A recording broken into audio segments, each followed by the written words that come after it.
Good morning, good afternoon, good evening, जब भी आप इस लेक्चर को देख रहे हो उसके हिसाब से ये लेक्चर लेके आए हैं हम IFRS 15 revenue from contracts with customers.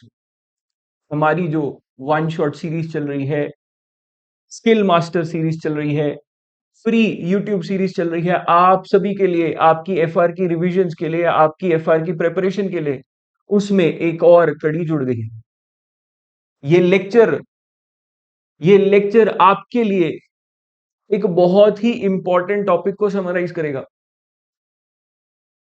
एक बहुत ही इंपॉर्टेंट महत्वपूर्ण डिस्कशन की बात करेगा। और ये डिस्कशन सिर्फ और सिर्फ एग्जामिनेशन पॉइंट ऑफ व्यू से नहीं, एक्चुअल में प्रैक्टिकली भी बहुत इंपॉर्टेंट है। अभी रिसेंटली थोड़ी देर पहले एक केस आया था राजेश एक्सपोर्ट्स का। उसमें एक बात करी गई थी, उसमें एक पॉइंट उठ के आया था कि कंपनी गोल्ड को, ऐसे बहुत सारे मेटल्स को इंपोर्ट करती है जी, इंपोर्ट करके प्रोसेस करती है। एक्चुअली में वो खुद प्रोसेस इंपोर्ट नहीं कर रहे, वो कोई उनको भेज रहा है प्रोसेसिंग के लिए, और वो प्रोसेस करके वापस भेज रहे हैं। अब मान लीजिए 2 लाख रुपए का गोल्ड है, उसके ऊपर उनकी प्रोसेसिंग फी 2,000 रुपए है। अब क्या वो बोलेंगे कि मैंने वापस जब भेज देंगे तो क्या उनकी 2 लाख की सेल होगी या 2,000 रुपए की सेल होगी, 2 लाख 2,000 की सेल होगी या 2,000 की सेल होगी? ये स्टैंडर्ड आपको बताएगा। ये स्टैंडर्ड आपको बताएगा कि रेवेन्यू सेल बेसिकली जिसको हम बोलते हैं, वो किस दिन रिकॉग्नाइज होगा। हाँ, माइंड यू, रेवेन्यू को लेकर भी कईयों को कंफ्यूजन होती है। रेवेन्यू क्या है? रेवेन्यू क्या है? किसी भी तरह का इनफ्लो जो बिजनेस के लिए है, that is revenue. Revenue is not income, ये ग्रॉस है, ये आपके एक्सपेंडिचर से पहले है। आप इजी भाषा के अंदर इसको सेल बोल सकते हैं, नॉट एग्जैक्टली बट हाँ, इजी भाषा के अंदर सेल बोल सकते हैं। Revenue is much more than sale as well actually. Sale से अलावा भी मेरे रेवेन्यूज होते हैं। प्लीज अंडरस्टैंड, मेरी रेवेन्यू कोई भी इनफ्लो है, सेल उनमें से एक है, जिसको हम रेवेन्यू फ्रॉम ऑपरेशंस बोल देते हैं। तो ये बेसिकली स्टैंडर्ड किस चीज से डील करने वाला है? ये स्टैंडर्ड इस चीज से डील करने वाला है कि जो आपके पास पैसे आ रहे हैं, जो इनफ्लो आ रहा है, आप उसको कब रिकॉग्नाइज करिएगा, आप उसको P&L में कब बोल देंगे कि ये मेरा रेवेन्यू है, ये मेरी सेल है, और कब उस आए हुए पैसे को ऐसा बोल दिया जाएगा कि ये एडवांस आया है।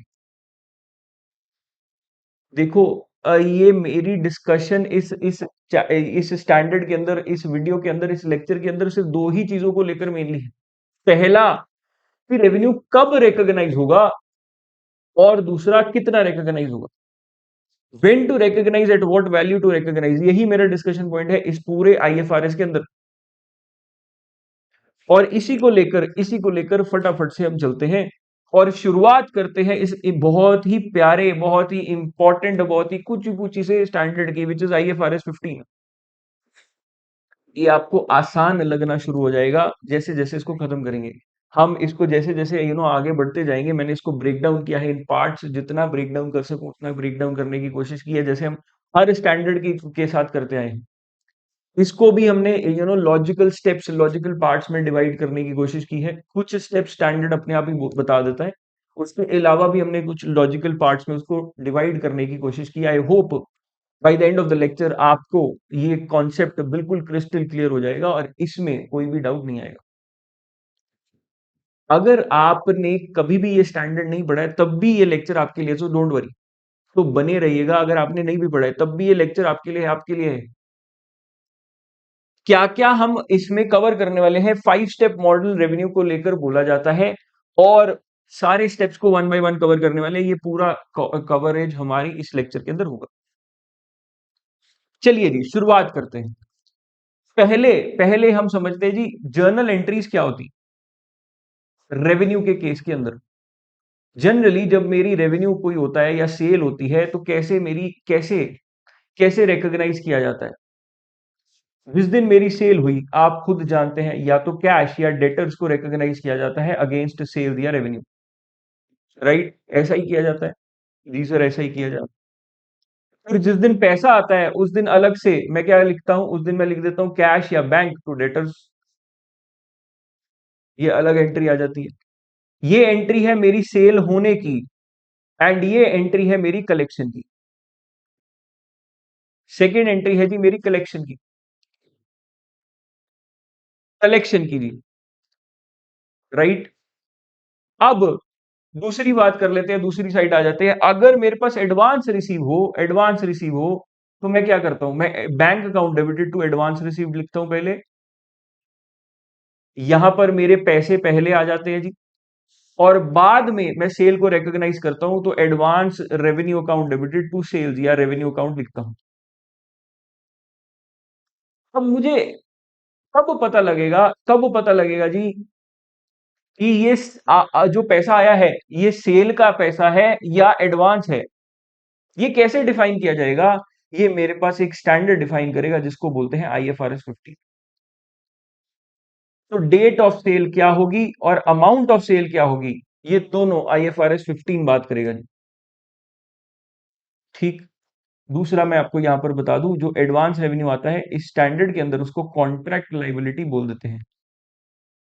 Contract liability, bye the end of the standard आप इसको समझ जाएंगे, लेकिन अभी के लिए समझ लीजिए कि जो मेरे पास इस स्टैंडर्ड के अंदर पैसा आता है, एडवांस आता है, उसको मैं एडवांस रेवेन्यू ना बोलकर कॉन्ट्रैक्ट लाइबिलिटी बोल देता हूं। चलिए जी, तो शुरुआत करते हैं जरा आगे की डिस्कशन की। ये पूरा स्टैंडर्ड एक 5 स्टेप मॉडल की बात करता है, जिसको हम एक एग्जांपल से इनिशियली ही समझ लेंगे, एंड उसके बाद एक एक कर कर ब्रेक कर कर हर स्टेप को डिटेल में पढ़ेंगे। ये स्टैंडर्ड क्या बोलता है? ये स्टैंडर्ड बोलता है कि जी देखो, अगर आपको रेवेन्यू रिकॉग्नाइज करना है, तो ये एक 5 स्टेप मॉडल है, 5 स्टेप प्रोसेस। 5 स्टेप प्रोसेस है। पहले तो देखो कि कॉन्ट्रैक्ट क्या है, आइडेंटिफाई करो कॉन्ट्रैक्ट, कि कॉन्ट्रैक्ट है भी या नहीं। क्या दो पार्टीज बैठी हैं आमने सामने या नहीं, कॉन्ट्रैक्ट है भी या नहीं। देन देखो सेपरेट परफॉर्मेंस ऑब्लिगेशंस कौन सी, कि कॉन्ट्रैक्ट के अंदर प्रोमिसेस कौन से किए गए हैं दोनों पार्टीज के द्वारा एक दूसरे को, ये भी पता लग गया। तो मतलब मेरा कॉन्ट्रैक्ट भी है, सेपरेट परफॉर्मेंस ऑब्लिगेशंस भी हैं। फिर डिटरमाइन करो कि ट्रांजैक्शन प्राइस क्या था, किस प्राइस के ऊपर ट्रांजैक्शन करने की बात की गई है, उस ट्रांजैक्शन प्राइस को जितने मेरे पीओज हैं, अलग अलग परफॉर्मेंस ऑब्लिगेशंस है, उनमें बांट दो। एंड जब वो भी बांट दिया, तो फिर देखो कि कब रिकॉग्नाइज किया जाएगा, व्हेन और एज पीओ इज सेटिस्फाइड। कैसे over the period of time performance obligations satisfy होंगी, over the period of time कैसे मैं इसको बोलूंगा कि ये ट्रांजैक्शन प्राइस अब मेरा सेल बन गया है। तो यहां पर डिटरमाइन, जब ट्रांजैक्शन प्राइस डिटरमाइन कर रहा हूं, तो यहां पर अमाउंट की मेरी बात हो जाएगी। उस अमाउंट को किस नाम से पुकारना है, किस नेम या किस हेडिंग में डालना है, वो यहां पर बात हो जाएगी। एंड उसको रिकॉग्नाइज कब करना है, व्हेन टू रिकॉग्नाइज, डेट की बात यहां पर हो जाएगी, डेट ऑफ सेल की बात यहां पर हो जाएगी। पहले दोनों क्या बताएंगे, पहले दोनों मिलके मेरे को बताएंगे कि एक्चुअली में रेवेन्यू है भी या नहीं।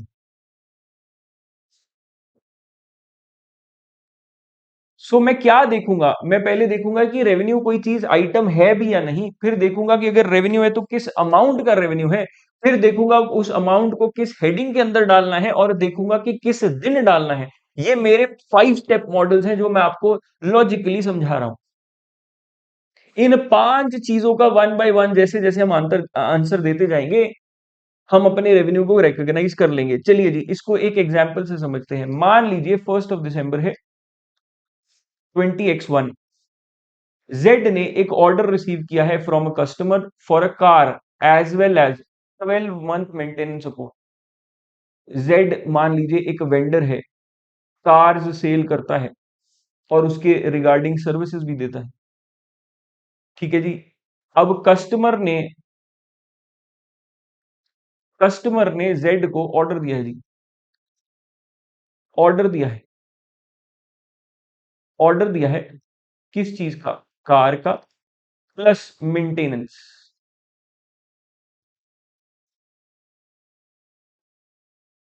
जेड डिलीवर करेगा कार एंड ट्रांसफर करेगा its legal title to the customer on the same day, आज ही उसको गाड़ी दे देंगे।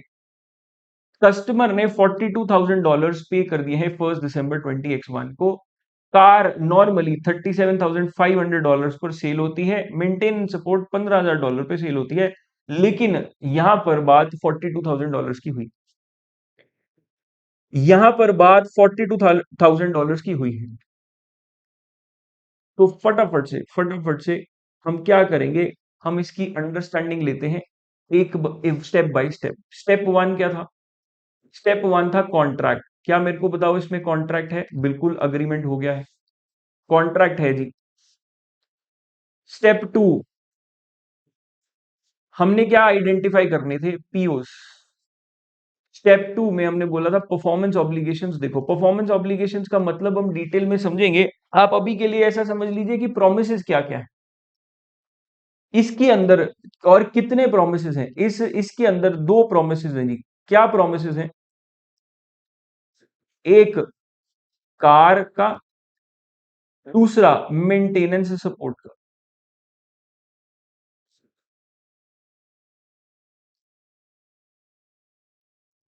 ठीक है जी, ये दो बातें भी हो गई। एक कार का, एक मेंटेनेंस सपोर्ट का, ये जो की सर्विस है। कार गुड्स है मेरी और मेंटेनेंस सपोर्ट सर्विसेज है। तो IFRS 15 दोनों पे लगेगा, इसमें कोई भी शक नहीं, इसमें कोई भी शक नहीं। स्टेप थ्री क्या है? एलोकेशन प्राइस क्या है? सॉरी, ट्रांजैक्शन प्राइस क्या है?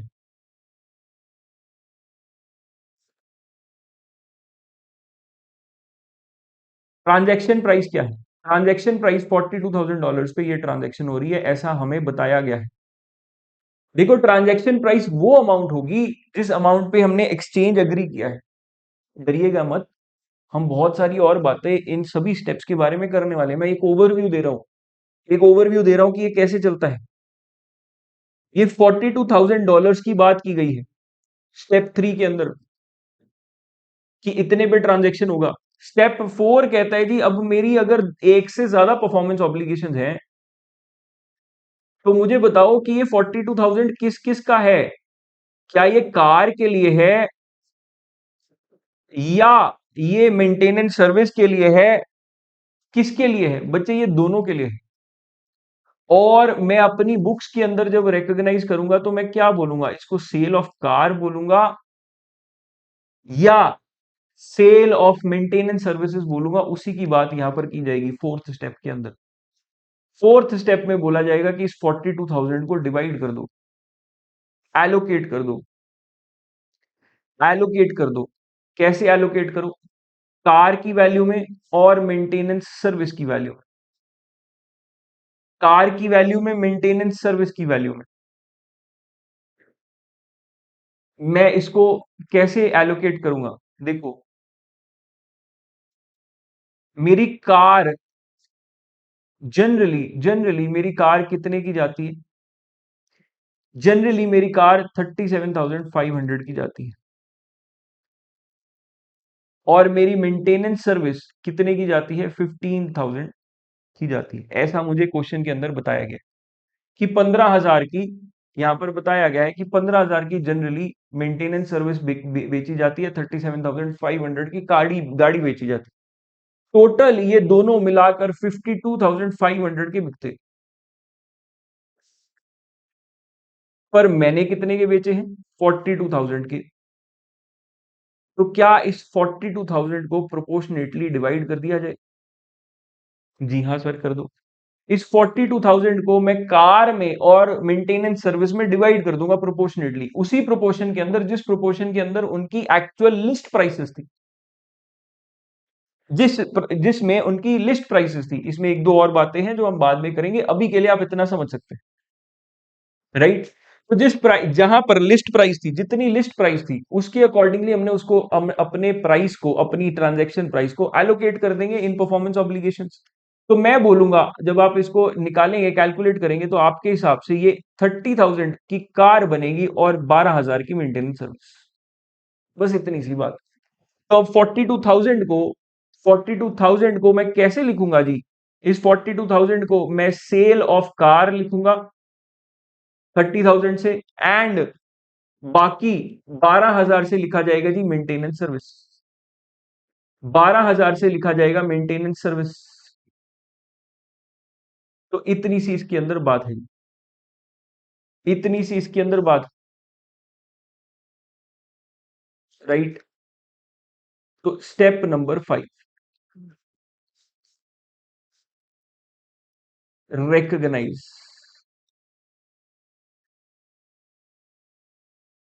when, when to basically मेरी है कि when recognize when POs are satisfied।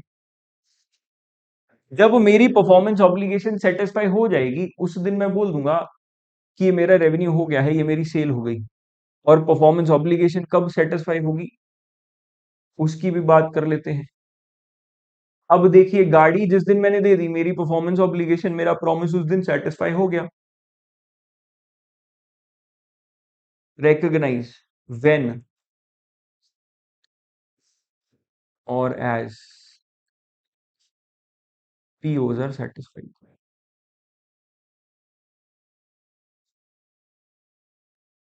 अब इस अमाउंट को 42,000 को 30,000 एंड 12,000 को मैं रिकॉग्नाइज करूंगा। कैसे रिकॉग्नाइज करूंगा?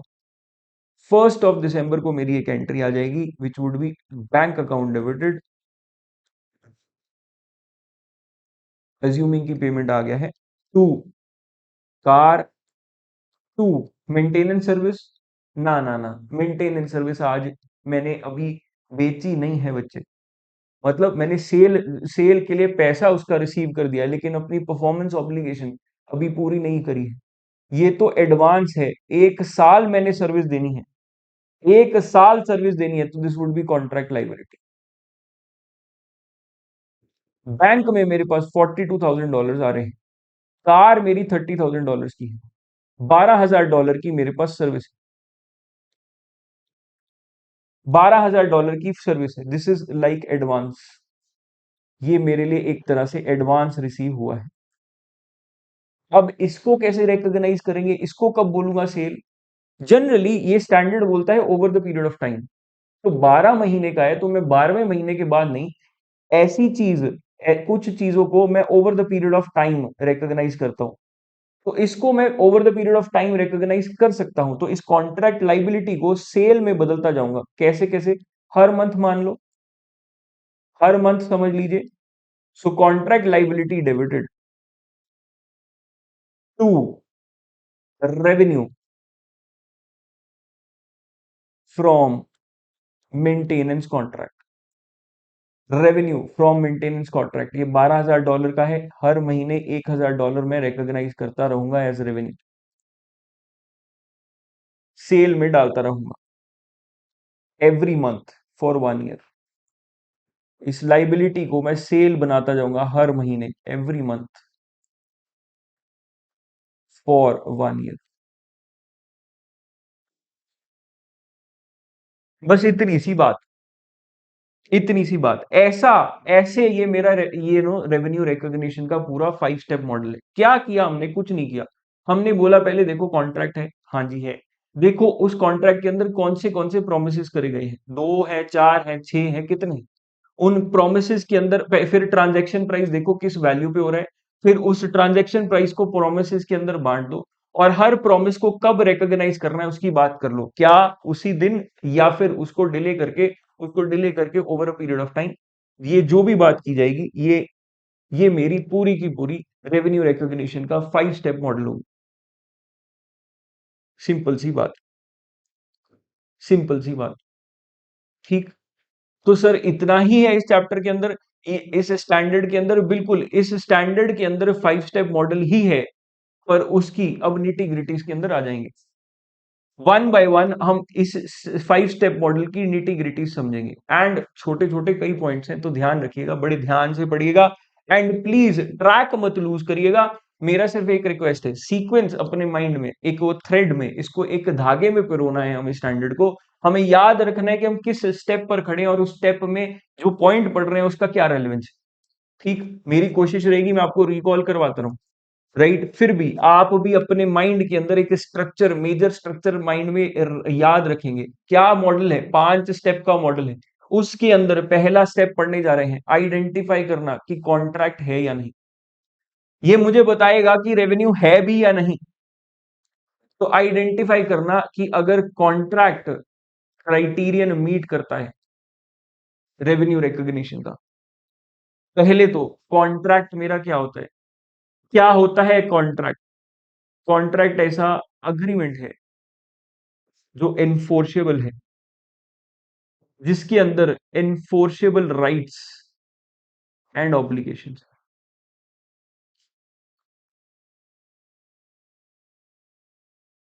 ये प्रपोजल नहीं है किसी तरीके का, ये अग्रीमेंट हो चुका है।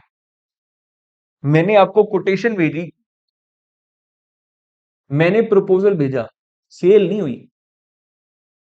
अग्रीमेंट तब होगा जब मेरे कुछ राइट्स एंड ऑब्लिगेशन स्पेसिफाई हो जाएंगे, मेरे कुछ अधिकार और मेरी आपके प्रति कुछ ड्यूटी स्पेसिफाई हो जाएगी। अब ये जरूरी नहीं है कि रिटर्न हो, ये रिटर्न भी हो सकता है, ओरल भी हो सकता है, कस्टमरी बिजनेस में भी हो सकता है। अदर कस्टमरी बिजनेस मतलब बिजनेस में एक प्रोसेस है, एक प्रोसेस है जिसमें अग्रीमेंट माना जाता है। ना ये ओरल है ना ये रिटर्न है, मान लो व्हाट्सएप मैसेज के ऊपर है, इसको रिटर्न नहीं बोल रहा मैं, ये व्हाट्सएप मैसेज के ऊपर है। या हमारा एक एक सॉफ्टवेयर है जिसके थ्रू हम अपने वेंडर से कम्युनिकेट करते हैं, वहां से हम ऑर्डर पंच कर देते हैं, मेरे वेंडर के पास चला जाता है, उसके पास भी लॉगिन है। तो ये एक अदर कस्टमरी बिजनेस में आ गया। तो अग्रीमेंट किसी भी तरीके से हो सकता है, रिटर्न, ओरल और अदर कस्टमरी बिजनेस, बिजनेस के किसी और तौर तरीकों से भी हो सकता है। किसी भी तरीके से अगर मेरा अपने वेंडर के साथ, अपने कस्टमर के साथ अग्रीमेंट हो गया है और एनफोर्सेबल राइट्स एंड ऑब्लिगेशंस आ गया, तो कॉन्ट्रैक्ट हो गया है। अब एक कॉन्ट्रैक्ट को रेवेन्यू रिकॉग्नाइज करने के लिए, एक कॉन्ट्रैक्ट को रेवेन्यू रिकॉग्नाइज होने के लिए कुछ कुछ चीजों का, कुछ क्राइटेरिया को मीट करना पड़ता है। Can only account for revenue if the contract meets the following criteria. पहला, parties to the contract have approved the contract. मैंने क्या बोला? प्रपोजल वाली बात नहीं होनी चाहिए, अप्रूवल होना चाहिए। And are committed to perform their respective obligations. Approve करने के बाद ऐसा नहीं है कि काम नहीं करेंगे, अप्रूव करने के बाद कमिटेड है, दोनों पार्टीज कमिटेड है कि वो अपना परफॉर्मेंस कंप्लीट करेंगे जी। Entity can identify each party's rights regarding the goods और सर्विसेज टू बी ट्रांसफर्ड। बड़ा क्लियरली है क्या गुड्स एंड सर्विसेज ट्रांसफर होने वाली हैं, बड़ा क्लियरली आइडेंटिफाई की जा सकती है। Entity can identify the payment terms, payment कब होगी, कैसे होगी, कितनी होगी, वो भी क्लियर है। The contract has commercial substance. मैंने कमर्शियल सब्सटेंस की बात कहां करी थी, याद करो। कमर्शियल सब्सटेंस की बात कहां करी थी? हमने कमर्शियल सब्सटेंस की बात करी थी कहीं? यस।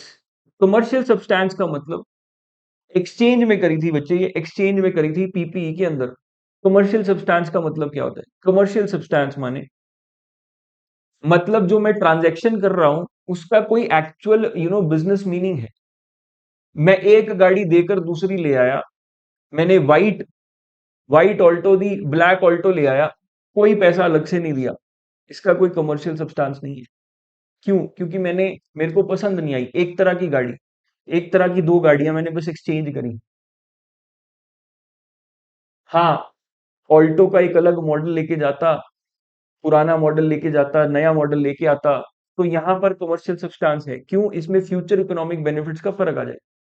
जब भी फ्यूचर इकोनॉमिक बेनिफिट्स का फर्क आएगा तो बोला जाएगा कि कॉन्ट्रैक्ट में कमर्शियल सब्सटेंस है, नहीं तो then it is potato potato, no commercial substance. एक ही बात है, एक ही बात, राइट?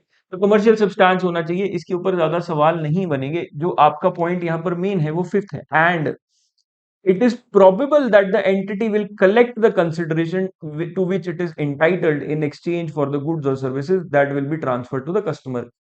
ये भी प्रोबेबल है कि एंटिटी जो आपको गुड्स, जो एंटिटी गुड्स एंड सर्विसेज दे रही है अपने कस्टमर को, वो उसको कलेक्ट, उसके रिगार्डिंग जो कंसिडरेशन है उसको कलेक्ट करेगी। ठीक, मतलब पैसा आना कमिटेड है और पैसे आने की पूरी पूरी उम्मीद है, सिंपल सी बात। तब मैं बोलूंगा कि हाँ कॉन्ट्रैक्ट है और इसको रेवेन्यू रिकॉग्नाइज किया जाना चाहिए। फॉर एग्जाम्पल एक रोको कंपनी है, रोको रोको company has a year end of 31st March 2016. On 1st January 2016, Roco has signed a contract with a customer to supply them with an asset on 31st March 2016 in return of a payment of 4,60,000 on 30th September, so and so. Control of the asset passed to the customer on 31st March, so and so. By 31st March, as a result of changes in the economic climate, Roco company did not believe that it would be probably paid 4,60,000. अब मुझे बताओ, क्या revenue recognise होना चाहिए? No, no, no revenue shall be recognised. क्यों? No revenue shall not be recognised ऐसे case के अंदर. क्यों नहीं रिकॉग्नाइज होगा? क्योंकि रिसीट प्रोबेबल नहीं है. Receipt is not probable. तो ध्यान रखिएगा, जब भी मेरे पैसे आने की उम्मीद पूरी है, पूरी तो नहीं मतलब प्रोबेबिलिटी हाई है, प्रोबेबिलिटी है, मेरी रिसीट प्रोबेबल है. प्रोबेबल किसको बोला था? More more likely than not, more than 50% chances. अगर प्रोबेबल है रिसीट, तब मैं बोलूंगा कॉन्ट्रैक्ट. इसके अंदर इसके अंदर एक इंपॉर्टेंट पॉइंट आ जाता है जी, नॉन रिफंडेबल एडवांस का. इसका एक इंपॉर्टेंट पॉइंट आ जाता है नॉन रिफंडेबल एडवांस का. मान लीजिए मैंने कोई पैसा रिसीव किया कस्टमर से एज एन बुकिंग अमाउंट. मान लीजिए मैं गाड़ियों का वेंडर हूं, मेरे को $3,000 एक non refundable booking amount I. किसी ने गाड़ी बुक करी, गाड़ी मुझे उसको देनी है 31st मार्च को. पर ये थ्री अगर उसने गाड़ी का बुकिंग कैंसिल कर दी, तो ये $3,000 मेरे को रिटर्न नहीं करने हैं. This is non refundable. This is completely non refundable. तो मेरा आपसे सवाल है कि क्या ये $3,000 पहले तो रेवेन्यू रिकॉग्नाइज किए जाएंगे या नहीं किए जाएंगे 31st मार्च तक, या 31st मार्च को ही किए जाएंगे? तो बेसिकली मेरा सवाल है, ये $3,000 रेवेन्यू रिकॉग्नाइज किए जाएंगे या नहीं, और कब किए जाएंगे? 31st मार्च को या 1st जनवरी? बच्चे यहां पर परफॉर्मेंस ऑब्लिगेशन मेरी तब सेटिस्फाई होगी जब मैं कार को डिलीवरी दे दूंगा, जैसा कि हमारा पहले केस के अंदर था. जब हमने पहला एग्जाम्पल लिया उसमें हमने बोला कि कार जब डिलीवर होगी तब परफॉर्मेंस ऑब्लिगेशन सेटिस्फाई होगी. उस केस के अंदर सेम डे डिलीवरी हो गई थी, तो हमने सेम डे उसको रिकॉग्नाइज कर लिया. अगर 10 दिन बाद या 15 दिन बाद परफॉर्मेंस ऑब्लिगेशन कंप्लीट होती, गाड़ी डिलीवर होती, तो हम इसको तब तक एडवांस बनाकर रखते, कॉन्ट्रैक्ट लाइबिलिटी लिखते. ये मेरी सेल ना होता, रेवेन्यू ना होता, चाहे ये नॉन रिफंडेबल है चाहे ये रिफंडेबल है, क्योंकि परफॉर्मेंस ऑब्लिगेशन गाड़ी. लेकिन अगर मान लो 15 फरवरी को जाकर कुछ ऐसा हुआ कि कस्टमर ने डिनाई कर दिया, मुझे गाड़ी नहीं चाहिए, अब ये $3,000 तो वापस नहीं करने. अब इस $3,000 को 15 फरवरी को मैं रिकॉग्नाइज कर लूंगा एज रेवेन्यू, क्योंकि अब परफॉर्मेंस ऑब्लिगेशन बदल गया है, अब गाड़ी नहीं देनी है. अब तो एडवांस आया था जो कि फोरफिट कर लिया है, और उसकी परफॉर्मेंस ऑब्लिगेशन पूरी हो चुकी है. अब इस 15 फरवरी को इसको रेवेन्यू रिकॉग्नाइज कर लूंगा. इसको 15 फरवरी को मैं रेवेन्यू रिकॉग्नाइज कर लूंगा. तो मेरी यहां पर दो एंट्रीज आएंगी. अगर आप समझें 1st जनवरी को अगर यही केस है, तो मेरी 1st जनवरी को एक एंट्री आ जाएगी जी. 1st जनवरी को एक एंट्री आ जाएगी which would be bank account debited to contract liability $3,000 with the expectation कि ये $3,000 मेरी तब तब रिकॉग्नाइज किए जाएंगे ऑन 31st ऑफ मार्च. लेकिन 15 फरवरी को ऑर्डर कैंसिल हो गया, अब ये रिफंड नहीं करना. अब उस दिन क्या किया जाएगा, इस कॉन्ट्रैक्ट लाइबिलिटी को मैं कन्वर्ट कर दूंगा रेवेन्यू. पर इसको रेवेन्यू फ्रॉम कार सेल नहीं लिखूंगा, इसको लिखूंगा रेवेन्यू फ्रॉम कैंसिलेशन. या रेवेन्यू फ्रॉम कैंसल्ड कॉन्ट्रैक्ट, फोरफीटेड, या रेवेन्यू फ्रॉम फोरफीटेड एडवांस, जो भी लिखना चाहिए आप इसको, जिस भी नाम से पुकारें। रेवेन्यू फ्रॉम कैंसिलेशन बोल दीजिए, मान लीजिए $3000। इसको रेवेन्यू फ्रॉम कार सेल नहीं लिख सकता, ये मेरा रेवेन्यू फ्रॉम कार सेल नहीं है। ठीक, ठीक बात, बिल्कुल। इसको जब रेवेन्यू फ्रॉम ऑपरेशंस भी लिखेंगे तो generally this would not come under operations, rather sorry, operations में ही चला जाएगा, इसमें इन्वेस्टिंग या फाइनेंसिंग का तो कोई काम नहीं है। इन्वेस्टिंग या फाइनेंसिंग का तो काम नहीं है, ऑपरेटिंग कैटेगरी के अंदर ही आएगा, लेकिन अदर इनकम में प्रेजेंट किया जाएगा। सेल, जनरल सेल के अलावा प्रेजेंट किया जाएगा। आएगा ऑपरेटिंग कैटेगरी के अंदर, आएगा ऑपरेटिंग कैटेगरी के अंदर ही, लेकिन मेन सेल से अलग अदर इनकम की तरह शो प्रेजेंट कर दिया जाएगा इन ऑपरेटिंग कैटेगरी। ठीक, ठीक। चलिए जी, आगे आ गए नेक्स्ट स्टेप के ऊपर। मेरी पहले स्टेप के अंदर यही बात थी। तो पहला स्टेप क्या था? कॉन्ट्रैक्ट आइडेंटिफाई करो बाबू, कि पहले देखो कि मेरा रेवेन्यू है भी या नहीं, कॉन्ट्रैक्ट ऐसा है भी जहां पर रेवेन्यू रिकॉग्नाइज करने की जरूरत है या नहीं। पहले तो सबसे पहले वो देखो, फिर रेवेन्यू रिकॉग्निशन के उसके ऊपर उस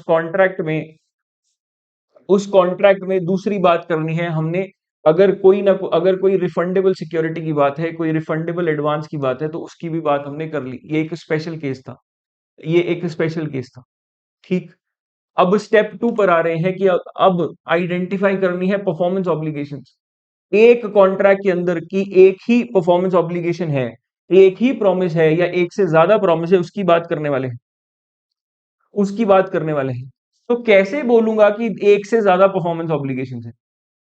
परफॉर्मेंस ऑब्लिगेशन किसको बोलते हैं?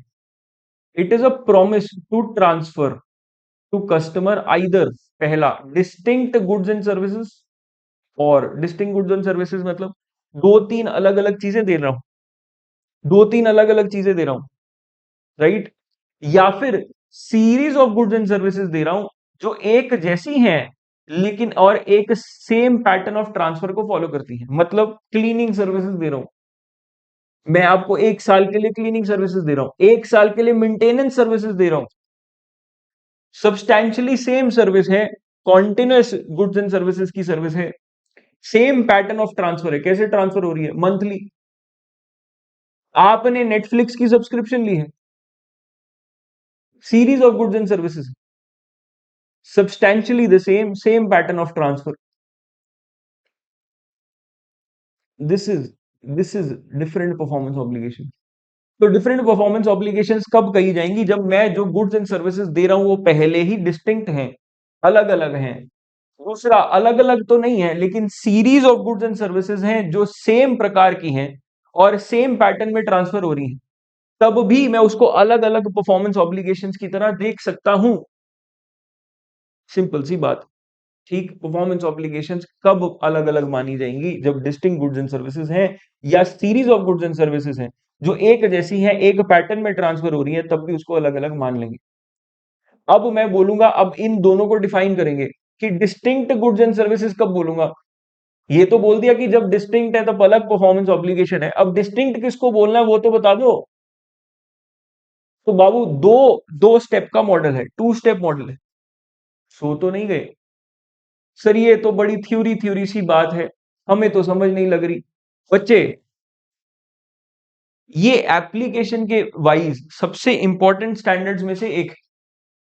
तो अगर आप इसको समझ गए ना, तो बाबू, तो मेरे बच्चे, आपके लिए ये स्टैंडर्ड ही नहीं, आपके लिए स्टैंडर्ड ऑन फाइनेंशियल स्टेटमेंट्स, आपके लिए इसके बाद की प्रैक्टिकल लाइफ बहुत ही इजी हो जाएगी। तो प्लीज बड़े ध्यान से इसको सुनेंगे। प्रैक्टिकली जितने मैक्सिमम केस लॉज इस स्टैंडर्ड को लेकर हैं, जितने आप बोल लीजिए कि स्कैम्स, जितने इंटरप्रिटेशन इश्यूज इस स्टैंडर्ड को लेकर हैं, शायद ही किसी स्टैंडर्ड को लेकर होंगे।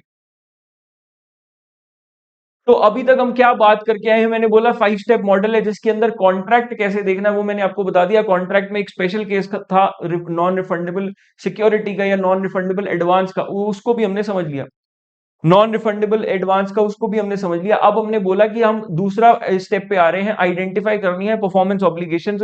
कब बोलूंगा कि डिफरेंट परफॉर्मेंस ऑब्लिगेशंस है? जब डिस्टिंक्ट गुड्स एंड सर्विसेज हैं या एक जैसी series of goods and services हैं, ये जो कि सब्सटेंशियली सेम है और सेम पैटर्न ऑफ ट्रांसफर है, तब भी अलग अलग गुड्स एंड सर्विसेज की तरह उसको मानूंगा। डिस्टिंक्ट गुड्स एंड सर्विसेज कब बोला जाएगा? टू स्टेप मॉडल है जी, देखने के लिए कि डिस्टिंक्ट गुड्स एंड सर्विसेज है या नहीं। पहला, customer can take benefit from goods and services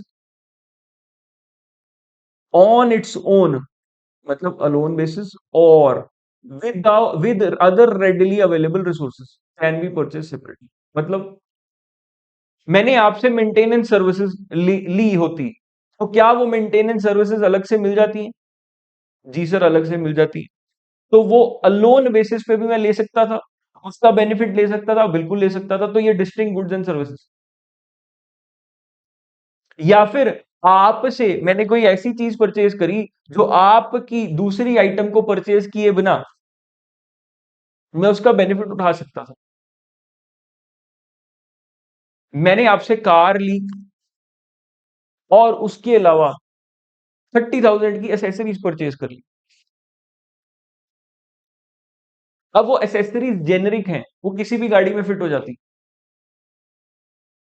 वो इस गाड़ी के लिए नहीं बनी, वो किसी भी गाड़ी में फिट हो जाती। वूफर सिस्टम है, विंड स्क्रीन के ऊपर लगने वाली लैमिनेशन शीट है, कुछ भी हो सकता है। वो जेनरिक एसेसरीज है, किसी के साथ भी फिट हो जाती। तो क्या मैं उसका अलग से मेरे को बेनिफिट है? अलोन बेसिस पे तो शायद एसेसरीज का बेनिफिट नहीं है, लेकिन अदर रेडिली अवेलेबल रिसोर्सेज के साथ उसका बेनिफिट है।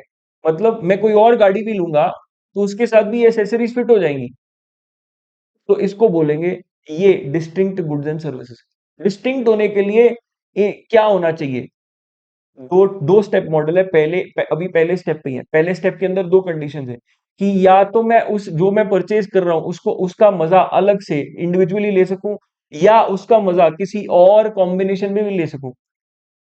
राइट, उस अलग चीज का मजा किसी और कॉम्बिनेशन में भी ले सकूं।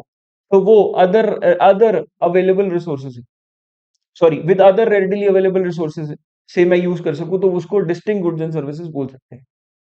राइट। सेकंड पार्ट, जो आपके गुड्स एंड सर्विसेज हैं वो not not is the word, not integrated, highly dependent on और interrelated with other significant modifying और customisation of other goods and services. मान लीजिए सेम वो मेरी थोड़ी सी उसी एग्जांपल को ले लीजिए, गाड़ी के साथ एसेसरीज वाली। जो एसेसरीज हैं जो एसेसरीज हैं वो इंटीग्रेटेड नहीं है, हाईली डिपेंडेंट अपॉन कार नहीं। और कार में अगर थोड़ा भी चेंज आएगा तो इस एसेसरी में चेंज करने की जरूरत नहीं है। तब मैं बोलूंगा कि एसेसरीज इंडिपेंडेंट है। अगर मेरी गाड़ी के लिए ही स्पेसिफिकली एसेसरीज हैं और वो एसेसरीज उसी में फिट होंगी और किसी गाड़ी में हो ही नहीं सकती, अगर गाड़ी में कुछ भी चेंज करूंगा तो इस एसेसरीज को भी चेंज करना पड़ेगा, तो मैं बोलूंगा इस केस के अंदर ये डिस्टिंक्ट नहीं है, तो गाड़ी ही खरीद रहा हूं मैं, एसेसरीज नहीं खरीद रहा हूं। तो मैं कार ही खरीद रहा हूं, जो एक्स्ट्रा 30,000 भी दे रहा हूं that is for the car only, not for accessories.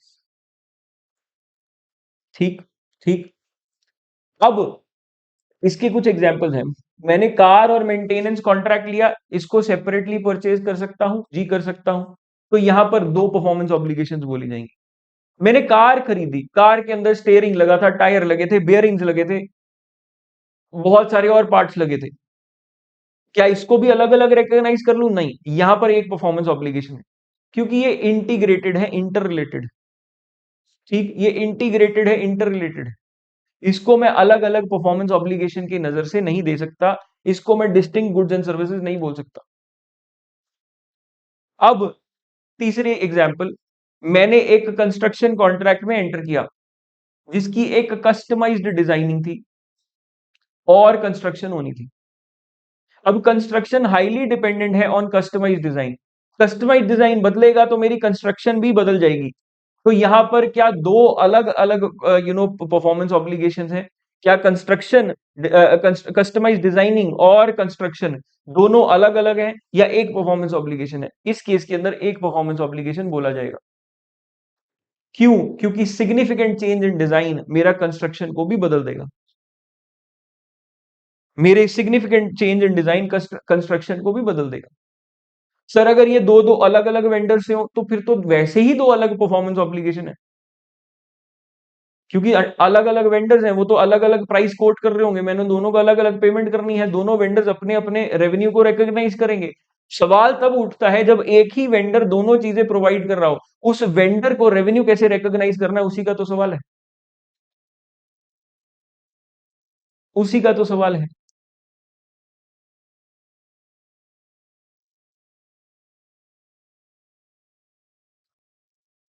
तो बच्चे क्या क्या बातें मैंने कर ली, मैंने क्या बात कर ली अभी तक, कि मेरी डिस्टिंक्ट गुड्स एंड सर्विसेज कब बोली जाएंगी? डिस्टिंक्ट गुड्स एंड सर्विसेज तब बोली जाएंगी जब मैं अब गुड्स एंड सर्विसेज को इंडिविजुअल बेसिस पे भी यूज कर सकता हूं, या फिर उन उस गुड्स एंड सर्विसेज को किसी और गुड्स एंड सर्विसेज के साथ कंबाइन करके भी यूज कर सकता हूं।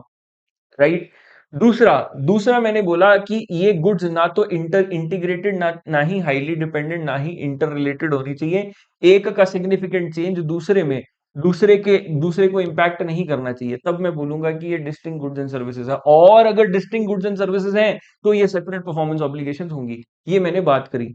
अब मैंने बोला कि डिस्टिंक्ट गुड्स एंड सर्विसेज के अलावा सेपरेट परफॉर्मेंस ऑब्लिगेशन हो सकती है अगर it is a series of goods and services जो सेम है और over a period of time provide करी जा रही है in a similar pattern, in a same pattern. तो इसमें cleaning services, newspaper services services Netflix की मंथली सब्सक्रिप्शन, केबल सर्विसेज, सभी ये सेपरेट पीओस की तरह ट्रीट की जाती है हर महीने। आपने वाईफाई लगवाया हुआ है कि आपका मंथली बिल आ रहा है, क्या वो मंथली बिल जो मंथली पेमेंट आपसे ले रहे हैं, क्या उसको एडवांस की तरह शो कर रहे हैं, साल में एक ही बार रिकॉग्नाइज करेंगे? नो बच्चे। आपसे वो इट इज अ पैटर्न, एक में एक साल की भी आपसे उनकी कमिटमेंट हो तब भी हर महीने वो उसको रिकॉग्नाइज करते जाएंगे, हर महीने उसको रिकॉग्नाइज करते जाएंगे। ठीक है, उसको separate performance obligation every month एक सेपरेट परफॉर्मेंस ऑब्लिगेशन की के नजर से देखेंगे। आई hope this is very very clear. I hope this is very very clear. Right. I hope this is very very clear. अब यहां पर अब यहां पर एक बहुत ही इंपॉर्टेंट एग्जाम्पल आता है प्रिंसिपल वर्सेस एजेंट का। ये एक स्पेशल केस है प्रिंसिपल वर्सेस एजेंट का, जो मैंने राजेश एक्सपोर्ट्स की बात की थी, वो यहां पर इसी हेडिंग के अंदर फिट होता है।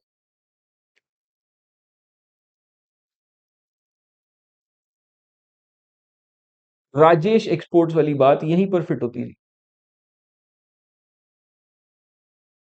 अब एंटिटी को डिसाइड करना है जी। मैं पहले आपको इशू समझा दूंगा, फिर ये इस हेडिंग के अंदर क्यों आ रहा है फिर उसकी बात करेंगे। देखो, मान लीजिए मैंने वही एग्जांपल लेते हैं कि मेरे पास मेटल्स आ रहे हैं, गोल्ड आ रहा है, मेटल्स आ रहे हैं, मेरे को प्रोवाइड किए जा रहे हैं specified goods and services.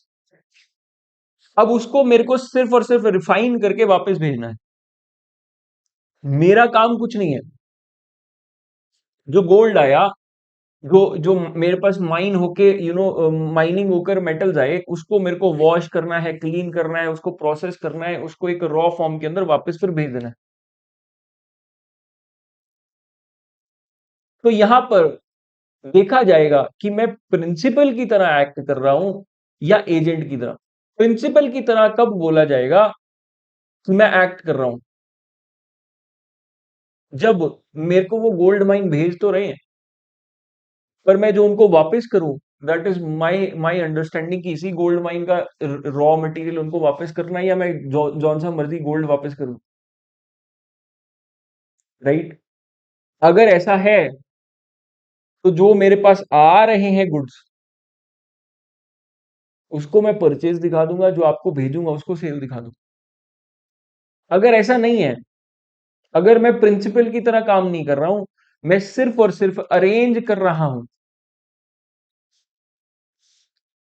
For other party to provide for goods and services, आप काम कर सके सिर्फ उसको, उसके लिए एक्टिंग एज एन एजेंट, अगर उसके लिए सिर्फ और सिर्फ एक एजेंट की तरह काम करना,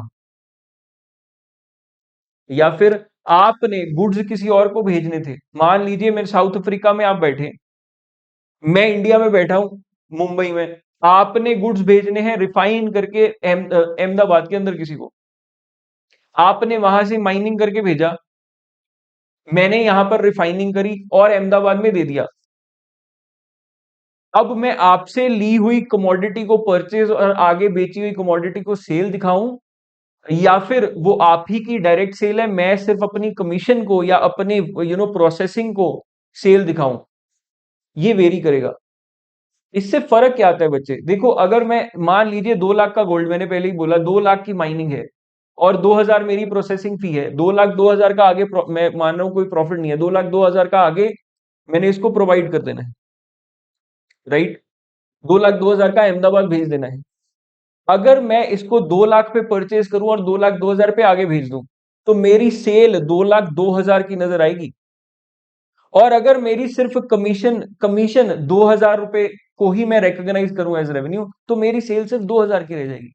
इस केस के अंदर कंपनी कितनी बड़ी है, उसके प्रोसेसेस कितने बड़े हैं, कितने ऑपरेशंस बड़े हैं, वो मैनिपुलेट हो जाएंगे। अब राजेश एक्सपोर्ट्स यही कर रहा था, वो अपनी कंपनी के प्रोसेसेस को बहुत बड़ा दिखा रहा था। वो क्या कर रहा था, वो माइनिंग को परचेज और आगे कमोडिटी भेजने को, वापस भेजने को या आगे भेजने को सेल दिखा रहा था। इसमें क्या हो रहा था, उनकी ये जो सेल्स थी वो कितने गुना, लगभग हंड्रेड्स ऑफ टाइम्स इन्फ्लेट हो गई थी, जिसकी वजह से उनकी कंपनी बहुत बड़ी नजर आ रही थी कि इतना रेवेन्यू है, इतने इतने बड़े सेल्स हैं, जबकि वो एक्चुअल नहीं थे। और उस सेल्स को देखकर ऑब्वियसली इन्वेस्टर्स गलत डिसीजन ले लेते हैं, राइट। तो इसीलिए ये एक इंपॉर्टेंट पॉइंट है, एंटिटी को डिसाइड करना है कि जो वो परफॉर्मेंस ऑब्लिगेशन दे रहा है उसका नेचर क्या है, क्या वो एक्टिंग एज अ प्रिंसिपल, क्या वो प्रिंसिपल की तरह दे रहा है या फिर वो एजेंट की तरह दे रहा है। अगर तो प्रिंसिपल की तरह दे रहा है तो पूरे के पूरे 2,02,000 को मैं सेल बोलूंगा। अगर मैं एजेंट की तरह दे रहा हूं तो सिर्फ और सिर्फ जो भी मेरी कमीशन है, जो भी मेरी फी है जो मेरे को मिलने वाली है, वो एजेंट की तरह सेल की गई को मैं अपनी उस कमीशन को, उस फी को अपना रेवेन्यू शो करूंगा। मान लीजिए मान लीजिए एक गाड़ियों की फ्रेंचाइज मैंने ले रखी है,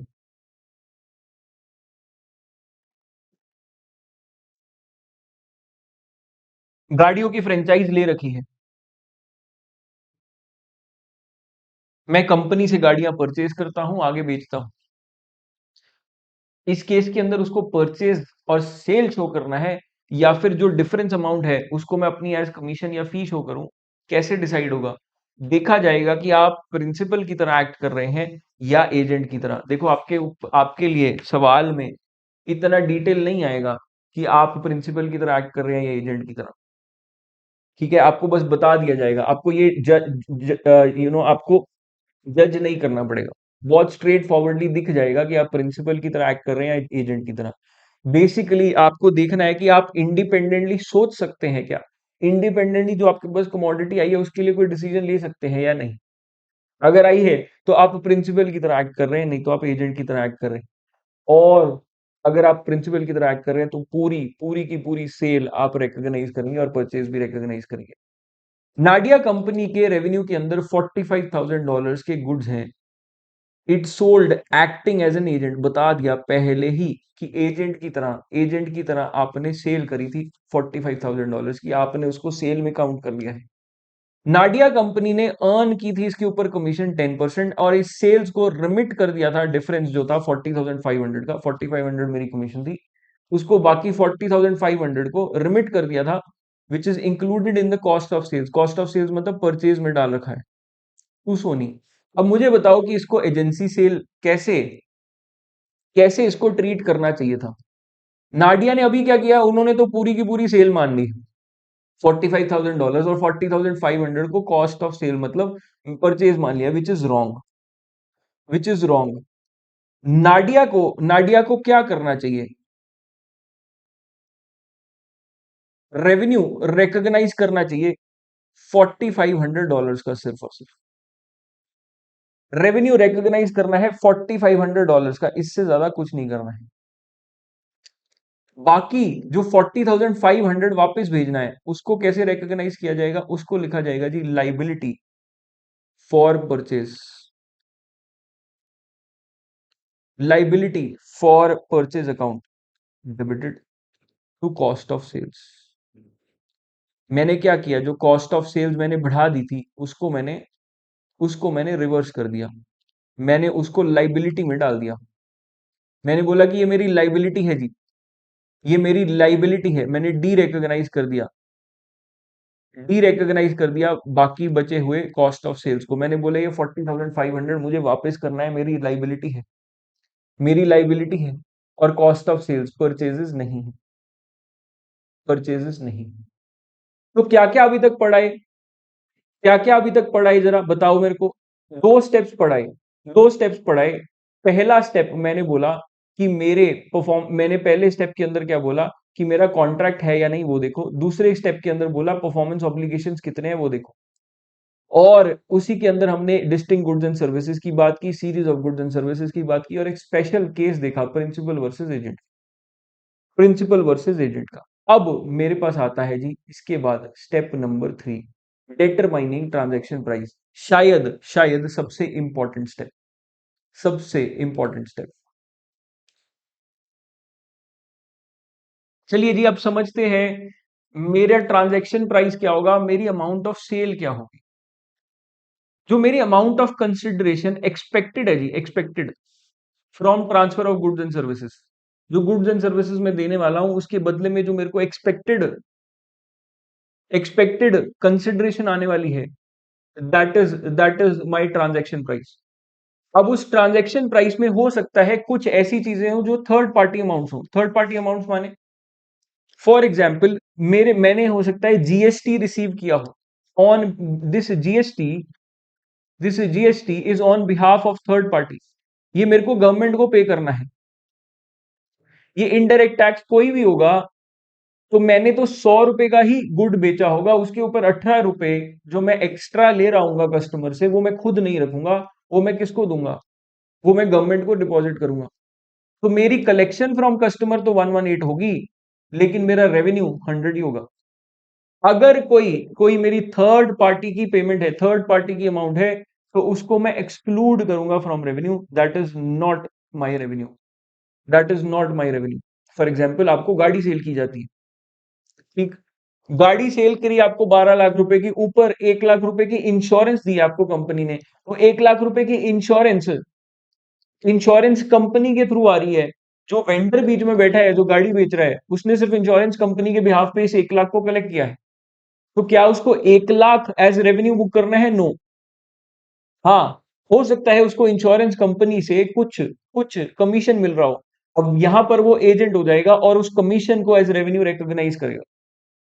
12 लाख की गाड़ी, अगर उसके ऊपर कुछ जीएसटी भी है तो उसको भी छोड़ेगा। ठीक है जी, सिर्फ 12 लाख को जो उसका लिस्ट प्राइस होगा, या जिस प्राइस पे वो अपार्ट फ्रॉम जीएसटी जा रही है, उस प्राइस को रिकॉग्नाइज किया जाएगा as as revenue. GST, GST या कोई और भी थर्ड पार्टी पेमेंट है, या फिर जीएसटी मान लीजिए इट इज अ, ये कोई इनडायरेक्ट टैक्स है, उसको एक्सक्लूड कर दिया जाएगा from the revenue. I hope this is clear, I hope this is clear. अब मेरी ट्रांजैक्शन प्राइस के अंदर दो तरीके की अमाउंट्स हो सकती है, फिक्स्ड एंड वेरिएबल कंपोनेंट्स। हो सकता है मैं आपको बोलूं कि मैं आपको इतना फिक्स्ड अमाउंट देने वाला हूं, मैं आपसे गाड़ी परचेज कर रहा हूं, इतना फिक्स्ड अमाउंट आपको गाड़ी के बदले दूंगा, और अगर गाड़ी बढ़िया निकली, 1 लाख किलोमीटर चलने के बाद भी सही से चलती रही, आपको लाख रुपए और दे देंगे। ऐसा हो सकता है, ऐसा हो सकता है कोई अग्रीमेंट हो हमारा। गाड़ी को छोड़ दीजिए, और बहुत सारी चीजों में ऐसा हो सकता है। कोई गुड्स एंड सर्विसेज के अंदर ऐसा हो सकता है जी, गुड्स एंड सर्विसेज के अंदर ऐसा हो सकता है। मान लीजिए, मान लीजिए मैं आपसे कोई सर्विसेज खरीद रहा हूं, मैं बोलूं जी आपकी सर्विसेज के बदले में आपको 2 लाख रुपए दिए जाएंगे। अगर आपकी सर्विसेज मेरे को रिसीव होने के बाद ये फीचर्स को फुलफिल कर गई, तो आपको एक्स्ट्रा 50,000 देंगे। ठीक, तो ऐसा ऐसा फिक्स्ड कंपोनेंट और वेरिएबल कंपोनेंट दोनों होता है सेल के अंदर कई बार। तो क्या किया जाएगा, सेल प्राइस ट्रांजैक्शन प्राइस में किसको लिया जाएगा, फिक्स्ड कंपोनेंट तो हमेशा ही आ जाएगा,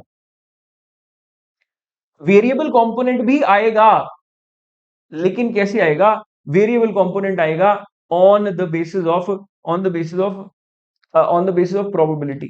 कैसे देखेंगे, मोस्ट लाइक, अगर तो मेरे पास दो ही पॉसिबल आउटकम्स है, या होगा या नहीं होगा, तो मोस्ट लाइकली आउटकम को फॉलो किया जाएगा, मोस्ट लाइकली आउटकम के अकॉर्डिंगली वेरिएबल कंपोनेंट को ऐड किया जाएगा। अगर मल्टीपल पॉसिबल आउटकम्स हैं तो एक्सपेक्टेड वैल्यू मेथड या वेटेड एवरेज मेथड यूज किया जाएगा। ये कहां पर यूज किया था, मुझे कमेंट सेक्शन में बताओ, कहां पर इसकी बात की थी। टू पॉसिबल आउटकम्स है तो most likely outcome method use किया जाएगा, और मल्टीपल पॉसिबल आउटकम्स है तो एक्सपेक्टेड वैल्यू मेथड यूज किया जाएगा। हम ऑलरेडी पिछली वीडियो में इसको डिस्कस करके आए हैं, कमेंट सेक्शन में बताना कहां पर इसको डिस्कस किया था। सेम बात है, जो पहले डिस्कस करके आए थे वही वही तरीके की सेम बात है।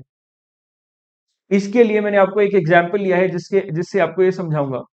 एएसटी लिमिटेड ने एंटर किया है into a contract with a customer to build a manufacturing facility. AST limited manufacturing facility बनाने वाला है। एंटिटी ने डिटरमाइन किया है कि कॉन्ट्रैक्ट में एक परफॉर्मेंस ऑब्लिगेशन है sir, which is satisfied over time. इसकी बात, ओवर टाइम की बात बाद में करेंगे। Construction is scheduled to be completed by the end of 36th month for an agreed price of 25 crore. entity has the opportunity to earn a performance bonus for early completion as follows। 15% bonus मिलेगा अगर अगर 30th month तक contract price, 15% bonus of contract price if completed by 30th month. अगर 10% bonus अगर 32nd month तक, 5% bonus अगर 34th month तक, उसके बाद अगर कंप्लीट हुआ तो कोई बोनस नहीं मिलेगा, सिर्फ और सिर्फ पेमेंट मिलेगी। लाइकलीहुड बता दिया आपको 25%, 40%, 15%। अब एक से ज्यादा चांसेस है, एक से ज्यादा प्रोबेबिलिटीज। ऐसे केस के अंदर एक से ज्यादा जब प्रोबेबिलिटीज होती है तो क्या किया जाता है, तब मैं लगाता हूं जी, तब मैं लगाता हूं अपना मेथड, तब मैं लगाता हूं जी अपना मेथड कॉल्ड एज, जिसको मैं बोलता हूं, अपने मेथड को बोलता हूं called as expected value method. ऐसे केस के अंदर लगेगा जी एक्सपेक्टेड वैल्यू मेथड। फिर in addition to the potential performance bonus for early completion, AST limited is entitled to a quality bonus as well। एक टाइमली कंप्लीशन का bonus है, एक क्वालिटी बोनस है 2 करोड़ रुपए का। For health and safety inspector assigns the facility a gold star rating. अगर मेरे बनाई हुई बिल्डिंग को गोल्ड स्टार रेटिंग मिल जाए, उसके लिए भी उसके लिए भी 2 करोड़ एक्स्ट्रा मिलेंगे। As defined by the agency in the terms of contract, AST Limited concludes that it is 60% likely, 60% chance है जी, that it will receive the quality bonus। Determine कीजिए transaction price, determine करना है transaction price। तो सबसे पहले transaction price के अंदर क्या क्या आएगा, solution। transaction price के अंदर fixed consideration आएगी, कितनी है खुद जाकर देखो जरा सवाल के अंदर। फिक्स्ड कंसिडरेशन इस सवाल के अंदर कितनी है, 25 करोड़, 25 करोड़ रुपए मेरे को मिलने वाले हैं, 25 करोड़। फिर वेरिएबल कंपनसेशन दो तरह की है, एक है जी क्वालिटी बोनस,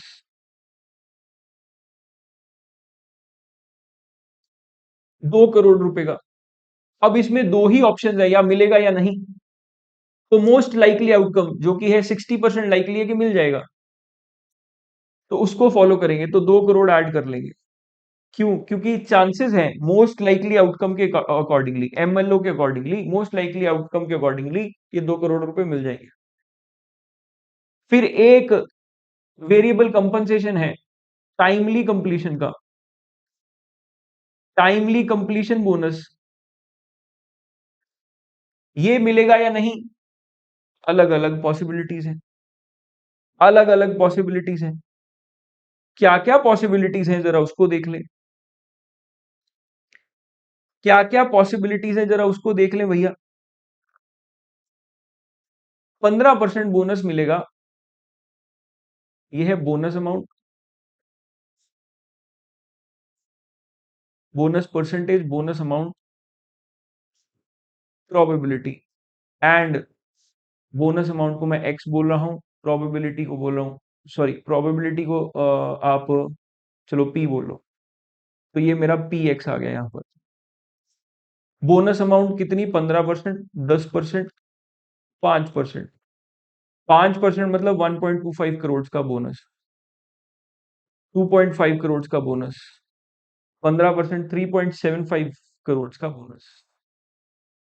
प्रोबेबिलिटी है जी 25%, 40% और 15%। तो 20% एक और प्रोबेबिलिटी होगी कि 0%, 0%, क्योंकि 80 बन रही थी, हमारा 100% तो पूरा होगा ना, 100% तो पूरा होगा, तो 20% और प्रोबेबिलिटी होगी कि जीरो बोनस मिलेगा। तो यहाँ पर एक जीरो ऐड हो गया, ठीक है, जीरो ऐड हो गया। फिर 3.75 इंटू 0.25 मेरा लगभग 0.9375 आएगा। 0.40 इंटू 2.5 1 करोड़ आ जाएगा, 1 करोड़ में है वैल्यू, और 0.1875 करोड़ आ जाएगा। अगर आप इसका टोटल निकालेंगे तो आपका 2.125 करोड़ वैल्यू आ जाएगी, एज पर एक्सपेक्टेड वैल्यू मेथड। आपका टोटल टोटल आ जाएगा इन सभी चीजों का, इन तीनों का टोटल जो आएगा, that would be your transaction price, which would be equal to 29.125 crore. मेरा ट्रांजैक्शन 29.125 करोड़ का रिकॉग्नाइज किया जाएगा। बस इतनी सी बात थी, इतनी सी बात थी। तो मैंने क्या बोला, मेरे ट्रांजैक्शन प्राइस के अंदर फिक्स्ड कंपोनेंट भी हो सकता है, वेरिएबल भी हो सकता है। मेरे को दोनों को लेना है। वेरिएबल मेरा चलेगा मोस्ट लाइकली मेथड पे या फिर एक्सपेक्टेड वैल्यू मेथड पे, डिपेंडिंग अपॉन दो ही पॉसिबिलिटीज हैं या ज्यादा पॉसिबिलिटीज हैं। फिक्स्ड तो हमेशा ही आएगा। फिर मैंने बोला सिग्निफिकेंट फाइनेंसिंग कंपोनेंट। अगर मेरे ट्रांजैक्शन प्राइस के अंदर सिग्निफिकेंट फाइनेंसिंग कंपोनेंट मुझे नजर आता है, मतलब टाइम की डिले की वजह से कोई पेमेंट में चेंज नजर आता है, तो उसको मैं अलग से रिकॉग्नाइज करूंगा। अगर मेरी ट्रांजैक्शन प्राइस टाइम वैल्यू की वजह से इंपैक्ट हो रही है, तो उसको अलग से रिकॉग्नाइज करूंगा, राइट, उसको अलग से रिकॉग्नाइज करूंगा। दो तरीके से इंपैक्ट हो सकती है। एक, मेरी पेमेंट डिलेड आ रही है, और दूसरा, मेरा पेमेंट पहले आ रही है, डिलीवरी में हो रहा है, भी हो सकता है। देखो significant significant time significant portion of financing कब आएगा, सिग्निफिकेंट फाइनेंसिंग कंपोनेंट कब आएगा, जब मेरा डेट ऑफ डिलीवरी और डेट ऑफ डिलीवरी और डेट ऑफ पेमेंट के अंदर काफी लंबा समय का गैप है, और उस लंबे समय के गैप के अंदर टाइम वैल्यू ऑफ मनी अपना इंपैक्ट, अपना करिश्मा दिखा रही है, राइट। तो हो सकता है मेरे पास पेमेंट पहले आ गई हो, डिलीवरी डिलेड हो, या फिर मैंने डिलीवरी आज दे दी है, या मैंने आज सेल कर दी है और पेमेंट डिलेड है। दोनों केस के अंदर टाइम वैल्यू ऑफ मनी का इंपैक्ट आएगा। पहला केस कि मेरा डिले इन पेमेंट है, इस केस के अंदर क्या होगा, मान लीजिए मैंने आपको एक फर्नीचर बेचा, कितना, आपको फर्नीचर बेचा था 1 लाख रुपए का, लेकिन आपने बोला आप पेमेंट करेंगे 1 साल बाद, तो मैंने बोला 1 लाख नहीं, आपसे 1,15,000 लेंगे। तो आपने बोला 15,000 क्यों? मैंने बोला जी ये मेरा ब्याज, मेरा ब्याज। तो मैं क्या करूंगा ऐसे केस के अंदर, जिस दिन मैंने आपको फर्नीचर दे दिया उस दिन मैं 1 लाख रुपए की सेल नोट कर लूंगा। तो जिस दिन मेरे को 1 साल बाद जब मुझे पता लगा कि हाँ अब मेरे को पैसे आने वाले हैं, या फिर मेरी आज बैलेंस शीट क्लोज हो रही है, आज बैलेंस शीट क्लोज हो रही है, तो मैं क्या करूंगा, मैं इसके ऊपर ब्याज और जोड़ लूंगा। तो डेटर को बढ़ा दूंगा 15,000 से, और एक फाइनेंस इनकम अलग से नोट कर लूंगा, $15,000 की। ये क्यों? मैंने बोला जो ये एक्स्ट्रा 15,000 मैं आपसे ले रहा हूं ना, या लेने वाला हूं, ये जो एक्स्ट्रा 15,000 लेने वाला हूं, ये फर्नीचर के नहीं है, ये आपने पेमेंट डिले करी इसके लिए ले रहा हूं, ये आपकी पेमेंट डिले की वजह से ले रहा हूं। तो इसके अंदर सिग्निफिकेंट फाइनेंसिंग कंपोनेंट की बात आ गई। फिर मैंने बात करी कि एडवांस अमाउंट रिसीव हुआ था, डिलेड डिलीवरी है, डिलीवरी लेट है। ऐसे केस के अंदर फाइनेंस कॉस्ट आती है, फाइनेंस इनकम नहीं। मतलब आपने मुझे $2 लाख दे दिए, मैंने आपको एक कोई एसेट, कोई मशीनरी बना के देनी है, आपने एडवांस पेमेंट कर दिया, आपने बोला ये लो, ये सारी की सारी एडवांस पेमेंट लो। अब 1 साल बाद हो सकता है उस मशीनरी की वैल्यू बदल जाए, टाइम वैल्यू ऑफ मनी की वजह से। टाइम वैल्यू ऑफ मनी की वजह से उस मशीनरी की वैल्यू बदल जाए। आप ऐसा भी समझ सकते हैं कि जो 2.5 लाख रुपए की मशीनरी थी, आपने क्योंकि full and full advance payment किया, तो मैंने आपको 2 लाख रुपए में दे दी। तो ऐसे केस के अंदर जिस दिन पैसा रिसीव हुआ उस दिन मैं कॉन्ट्रैक्ट लाइबिलिटी बनाऊंगा 2 लाख रुपए की। फिर 1 साल बाद फाइनेंस कॉस्ट ऐड कर दूंगा 50,000 से, कि ये 50,000 मैंने अपने अपनी जेब से लगाए हैं, और 2.5 लाख रुपए का फिर रेवेन्यू रिकॉग्नाइज किया जाए। कॉन्ट्रैक्ट लाइबिलिटी को कॉन्ट्रैक्ट लाइबिलिटी को रेवेन्यू में कन्वर्ट किया जाएगा 2.5 लाख रुपए में। तो जिस दिन सेल हुई, सेल तो उस दिन रिकॉग्नाइज की जाएगी। उस दिन और पेमेंट के डिफरेंस के अंदर फाइनेंस कॉस्ट या फाइनेंस इनकम आ जाएगी। अगर पेमेंट बाद में आ रही है तो मेरे को एक्स्ट्रा पेमेंट रिसीव होगा, विच वुड बी फाइनेंस इनकम। अगर पेमेंट पहले आ गई थी तो पेमेंट कम आई होगी, that would B finance cost. अब आपके दिमाग में यहां पर एक सवाल आ सकता है कि सर जल्दी पेमेंट करने को तो कैश डिस्काउंट नहीं बोलते थे, जल्दी पेमेंट अगर हम करें तो कम पैसे देने पे तो कैश डिस्काउंट नहीं बोलते थे भैया। टाइमली पेमेंट के अंदर कैश डिस्काउंट की बात की जाती थी। कैश डिस्काउंट सेल के बाद भी कई बार हो जाता था। ठीक है, कैश डिस्काउंट और सिग्निफिकेंट फाइनेंसिंग कंपोनेंट में फर्क क्या है? देखो, कैश डिस्काउंट कुछ 10-15 दिन, 20 दिन, 1 महीना, 2 महीने के अंदर अंदर दिया जाता है। सिग्निफिकेंट फाइनेंसिंग कंपोनेंट के अंदर लॉन्गर पीरियड ऑफ टाइम होता है, लॉन्गर पीरियड ऑफ टाइम होता है और टाइम वैल्यू ऑफ मनी का इंपैक्ट आता है। कैश डिस्काउंट में पेमेंट में रिलैक्सेशन देता हूं कि टाइमली पेमेंट कलेक्ट की जा सके। यहां पर सिग्निफिकेंट टाइम का डिफरेंस की वजह से पेमेंट में डिफरेंस आता है, राइट। यहां पर 2.5 लाख रुपए की चीज, 2.5 लाख रुपए की चीज 2 लाख रुपए की इसलिए दी जा रही है, इसलिए नहीं दी जा रही कि मैं आपको डिस्काउंट दे रहा हूं, इसलिए दी जा रही है कि आपने पहले पेमेंट कर दिया, एक तरह से एडवांस पेमेंट कर दिया और काफी पहले दे दिया, इतना पहले दे दिया कि टाइम वैल्यू ऑफ मनी का इंपैक्ट आ गया है। इट इज लाइक सेइंग कि मैं इस आपके 2 लाख को जमा करवा दूंगा बैंक में और उस पर ब्याज कमा लूंगा, और वही ब्याज मैं आपको कंपनसेट करके दे रहा हूं एक तरह से, राइट। तो ये सिग्निफिकेंट फाइनेंसिंग कंपोनेंट की बात है। अब एक और बात आ जाती है ट्रांजैक्शन प्राइस के अंदर, non cash considerations. Significant financing component के बाद नॉन कैश कंसिडरेशंस की बात आ जाती है। जरूरी नहीं है कि मेरे पास जितना पेमेंट आ रहा है वो कैश की फॉर्म में आए। देयर आर चांसेस कि मेरे को पेमेंट नॉन कैश की फॉर्म में भी आ सकता है।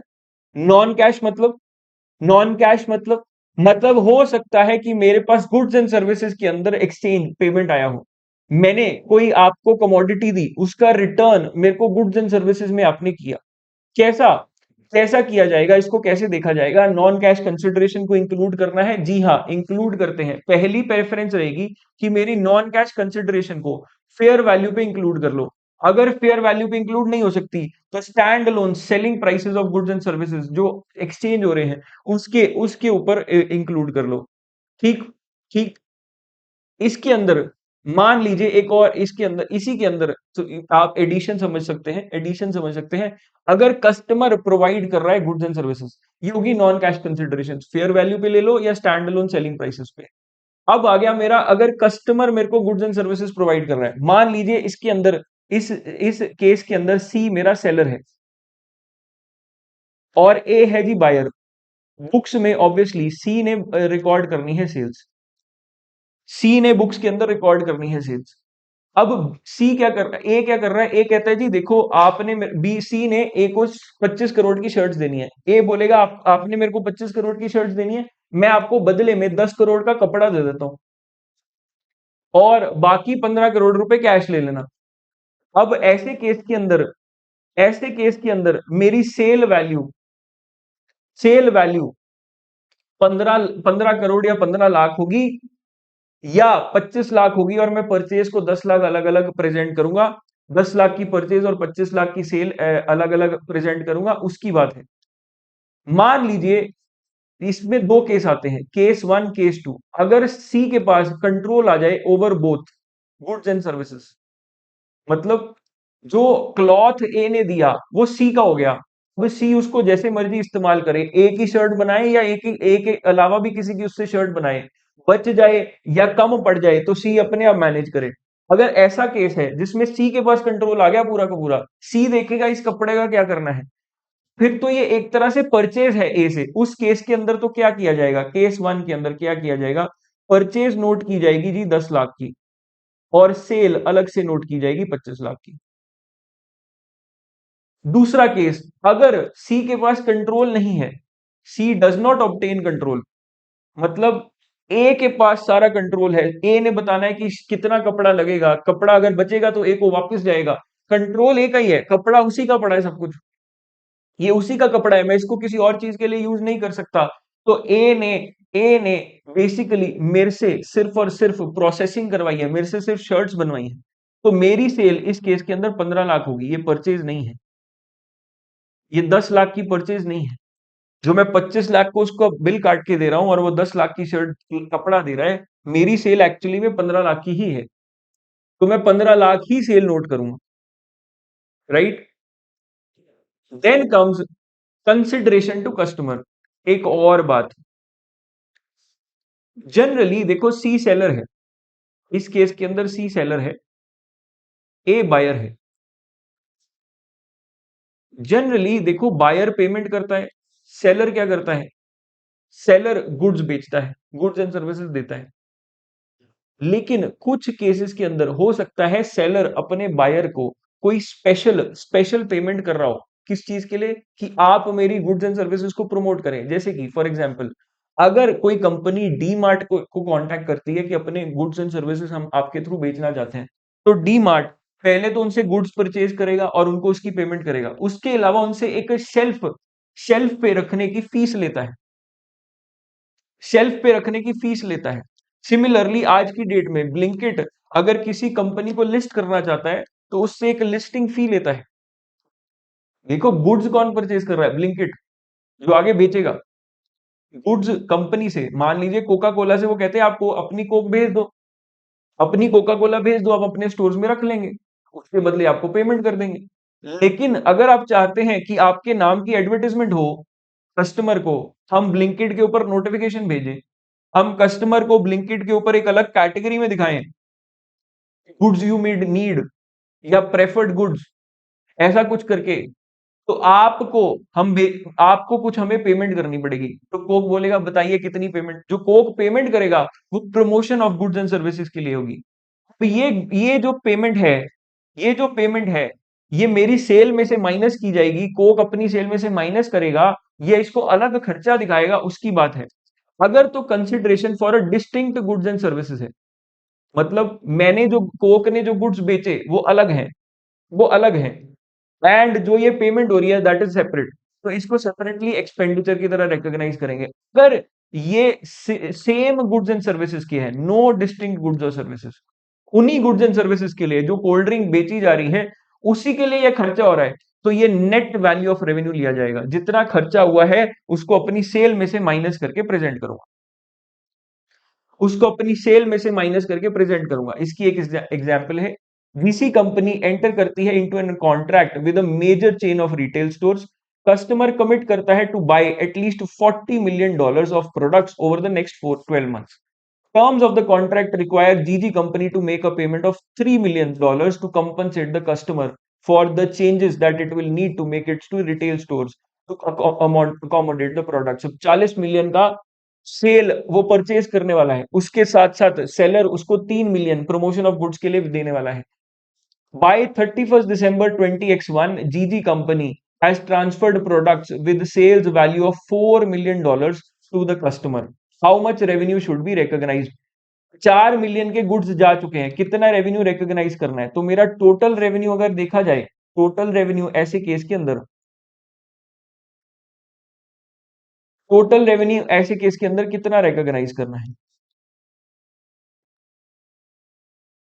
Total revenue to be recognised कितना है, आप खुद देखिए। 40 मिलियन तो था ही, लेकिन उसमें से 3 मिलियन का खर्चा हो गया, $37 मिलियन, $37 मिलियन हम नेट रिकॉग्नाइज करने वाले हैं, राइट। अब इस साल में टू बी रिकॉग्नाइज्ड, ये टोटल था, to be recognised for the period ending 31 December 20x1, 4 million की जगह 40 मिलियन के गुड्स गए, सॉरी 40 मिलियन की जगह 4 मिलियन के अभी गुड्स गए, तो 37 मिलियन की जगह 3.7 मिलियन का डॉलर्स का अभी रिकॉग्निशन हो जाएगा, बस प्रोपोर्शनेटली, प्रोपोर्शनेटली रिकॉग्निशन हो जाएगा, बस सिंपल सी बात। तो क्या बातें करी मैंने स्टेप 3 के अंदर, फटाफट से अगर हम समझे, स्टेप 3 के अंदर मैंने क्या-क्या बातें करी, मैंने बोला स्टेप 3 है मेरा determination of transaction price. Transaction price में जो थर्ड पार्टी पेमेंट्स है निकाल देंगे। इसमें अगर फिक्स्ड पेमेंट्स है तो उसको ट्रांजैक्शन प्राइस में रखेंगे, अगर कुछ वेरिएबल पेमेंट्स है तो उसको देखा जाएगा मल्टीपल पॉसिबल आउटकम्स हैं या दो ही पॉसिबल आउटकम्स हैं। दो ही पॉसिबल आउटकम्स हैं तो क्या किया जाएगा, most likely outcome method follow किया जाएगा। मल्टीपल पॉसिबल आउटकम्स है तो एक्सपेक्टेड वैल्यू। फिर मैंने बोला कि अगर कोई नॉन कैश कंसिडरेशन है तो दो प्रेफरेंसेस हैं। नॉन कैश कंसिडरेशन के लिए दो प्रेफरेंसेस हैं, अगर उसका फेयर वैल्यू ले लो या फिर stand alone prices of goods and services को इंक्लूड कर लो। अगर सिग्निफिकेंट फाइनेंसिंग कंपोनेंट है तो उसको अलग से ट्रीट करेंगे। वो डिले इन पेमेंट की तरीके से भी हो सकता है, डिले इन डिलीवरी की वजह से भी हो सकता है, राइट। उसके अलावा मैंने बोला कि अगर customer goods and services provide करता है, right, goods and services provide करता है, तो अगर तो गुड्स एंड सर्विसेज का जो कंट्रोल है वो ट्रांसफर हो रहा है टू द सेलर, राइट, तो फिर हम क्या करेंगे, दोनों ट्रांजेक्शन्स को परचेज एंड सेल अलग अलग नोट करेंगे। अगर गुड्स का जो हमारे सेलर के पास आ रहे हैं, सेलर के पास जो गुड्स आ रहे हैं उसके ऊपर गुड्स गुड्स के ऊपर कोई अधिकार नहीं है, कंट्रोल नहीं है सेलर का, तो इसको नेट नेट रेवेन्यू की तरह रिकॉग्नाइज किया जाएगा। अगर कंसिडरेशन कस्टमर को अगर कस्टमर को कोई कंसिडरेशन पे कर रहा है for promotion of goods seller, उस केस के अंदर अगर गुड्स एंड सर्विसेज जो जो बेची जा रही हैं उन्हीं के लिए अगर कंसिडरेशन पे हो रही है, उन्हीं के प्रमोशन की बात हो रही है, तो नेट रेवेन्यू जाएगा। अगर कोई अलग गुड्स एंड सर्विसेज की बात हो रही है तो अलग से एक्सपेंडिचर को नोट किया जाएगा, ये हमने समझा। विद दिस हमारा स्टेप नंबर 3 भी खत्म होता है। फोर्थ स्टेप आता है जी एलोकेशन ऑफ ट्रांजैक्शन प्राइस। मेरा एलोकेशन ऑफ ट्रांजैक्शन प्राइस बहुत सिंपल है। मैं अपने ट्रांजैक्शन प्राइस को कैसे एलोकेट करूंगा, जैसे जैसे मेरी परफॉर्मेंस ऑब्लिगेशंस है उनमें proportionately in stand alone price rates, उनके कुछ अलग अलग प्राइसेस भी होंगे, उनके जो अलग अलग प्राइसेस हैं उनमें उनमें प्रोपोर्शनेटली बांट दो। अगर तो बंडल्ड सेल है, बंडल्ड सेल है मतलब पूर सबके लिए मैंने कॉमन कॉमन अमाउंट उठाई है, कॉमन अमाउंट ली है, तो जनरली एलोकेटेड प्रोपोर्शनेटली। लेकिन अगर कोई स्पेसिफिक गुड है जो जनरली भी डिस्काउंट पे बेचा जाता है, अलग भी जब बेचूंगा तो उसको डिस्काउंट पे बेचा जाता है, पहले डिस्काउंट उसमें से एलोकेट किया जाएगा, बाकी बचा हुआ डिस्काउंट को फिर प्रोपोर्शनेटली देखा जाएगा। बाकी बचे हुए डिस्काउंट को प्रोपोर्शनेटली देखा जाएगा। इसका मतलब मान लीजिए मेरे पास केस है, ए केस है, बी केस है। ए केस के अंदर तीन गुड्स ए प्लस बी प्लस सी $40,000 के बेचे जाते हैं। अलग से अगर मैं देखूं तो ए को मैं $25,000, बी को $15,000 और सी को $10,000 पे बेचता था। अब क्या किया जाएगा, इस 40,000 को डिवाइड किया जाएगा कितने से, 40-50। इस 40 को मैं 50 से डिवाइड करूंगा एंड मल्टीप्लाई करता जाऊंगा 25 से, 15 से, 10 से। जो वैल्यू आएगी उतने पे मैं रिकॉग्नाइज कर दूंगा, ताकि मेरा ये पूरा का पूरा 40,000 के अंदर रेवेन्यू एलोकेट हो जाए, राइट। तो ये आ जाएगा मेरा 20,000, 12,000 एंड 8,000। अगर ये तीनों बिक रहे थे $40,000 पे, प्राइसेस सेम थे, लेकिन एक जनरली $15,000 पे बेचा जाता है, तो जितना मैं पहले डिस्काउंट है $15,000 तक ए में से माइनस कर लूंगा, फिर बाकी बचा बी और सी, बाकी बाकी तो कुछ बचा ही नहीं। तो 15,000, 15,000 और 10,000। अगर मेरा कोई individual item already individually discount पे जाता है तो जितना डिस्काउंट उसमें से हम देते हैं वो तो पहले माइनस कर लो, फिर बाकी को प्रोपोर्शनेटली देखेंगे। सिंपल सी बात। मेरा एलोकेशन ऑफ ट्रांजैक्शन प्राइस इतना ही था, राइट। अब फाइनल स्टेप के ऊपर आ जाते हैं जी। फाइनल स्टेप के ऊपर आ जाते हैं which is recognition of revenue. मेरा रेवेन्यू कैसे रिकॉग्नाइज किया जाएगा, मेरा रेवेन्यू कैसे रिकॉग्नाइज किया जाएगा, जैसे जैसे मेरी परफॉर्मेंस ऑब्लिगेशन सेटिस्फाई होगी मेरा रेवेन्यू रेवेन्यू रिकॉग्नाइज किया जाएगा, मेरा रेवेन्यू रिकॉग्नाइज किया जाएगा। ये इंपॉर्टेंट पॉइंट है, इसके ऊपर थोड़ा सा समय लगेगा, ध्यान दीजिएगा। मेरा रेवेन्यू दो तरीके से रिकॉग्नाइज किया जा सकता है। सिंपल सी बात, जब परफॉर्मेंस ऑब्लिगेशन सेटिस्फाई होगी तब रेवेन्यू रिकॉग्नाइज किया जाएगा। अब परफॉर्मेंस ऑब्लिगेशन कैसे सेटिस्फाई हो रही है और रेवेन्यू कैसे रिकॉग्नाइज होगा, दो तरीके से हो सकता है। एक at a point in time, दूसरा over a period of time. Over a period of time का मतलब एक एक साल है, 2 साल है, 3 साल है, तो बांट बांट कर थोड़ा थोड़ा थोड़ा करके मैं सेल दिखाऊंगा, थोड़ी थोड़ी करके सेल दिखाऊंगा। जैसे हमने मेंटेनेंस कॉन्ट्रैक्ट के अंदर बात करी थी पहले कि मेंटेनेंस कॉन्ट्रैक्ट 12 महीने का था, जितनी अमाउंट थी उसको हमने 12 महीने में तोड़ दिया, हर महीने थोड़ी थोड़ी थोड़ी अपनी मेंटेनेंस कॉन्ट्रैक्ट की इसकी सेल दिखाएंगे। Eight a point in time, car का एग्जांपल, आज सेल हुई, आज ही सारा का सारा रिकॉर्ड कर लिया। तो over a period of time के लिए कंडीशंस दी है कि over a period of time कब किया जाएगा, when any one is met, कभी एक, कोई एक भी अगर मीट हो जाए तो उसको over a period of time करूंगा। Customer simultaneously receives and consumes the benefits, जैसे जैसे कस्टमर को बेनिफिट रिसीव हो रहा है वो कंज्यूम करता जा रहा है।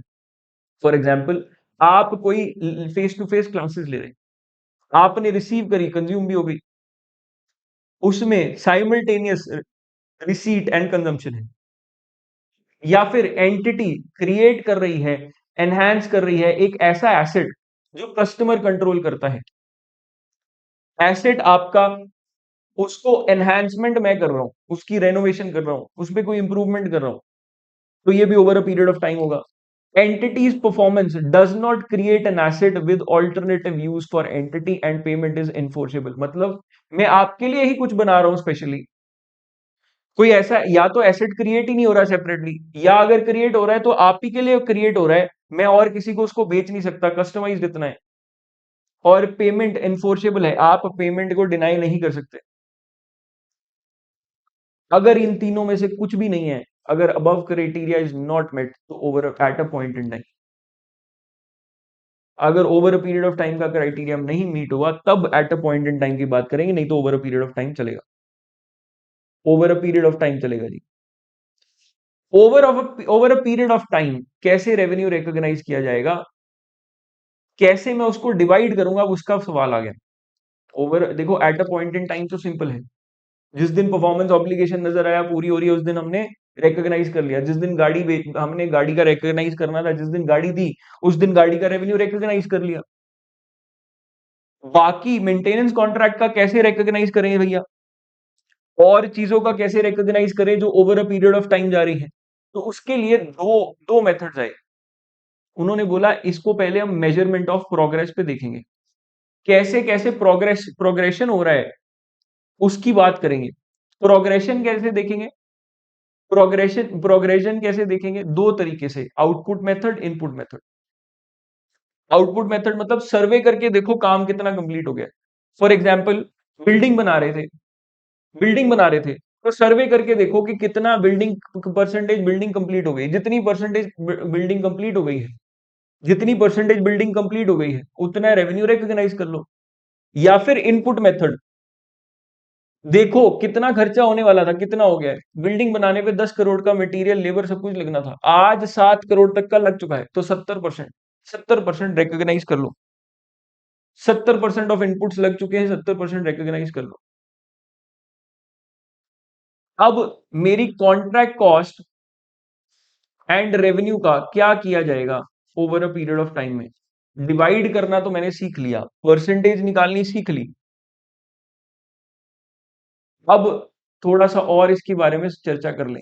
अगर मेरे को लगता है जो कॉन्ट्रैक्ट में परफॉर्म कर रहा हूं उसका रिजल्ट प्रॉफिट होगा, तो रेवेन्यू जितना भी अभी तक प्रोग्रेस ऑफ कॉन्ट्रैक्ट परसेंटेज से हिसाब से आ रहा है, मान लीजिए मैंने क्या बोला था, 10 करोड़ मेरी कॉस्ट थी, 20 करोड़ का मैं बिल्डिंग बेचने वाला था, तो 10 करोड़ का 70% इनपुट लग चुका है, तो 7 करोड़ की मैं कॉस्ट रिकॉग्नाइज कर लूंगा, और इसका 20 करोड़ का भी 70%, 14 करोड़ को मैं रेवेन्यू रिकॉग्नाइज कर, ऐसा, राइट।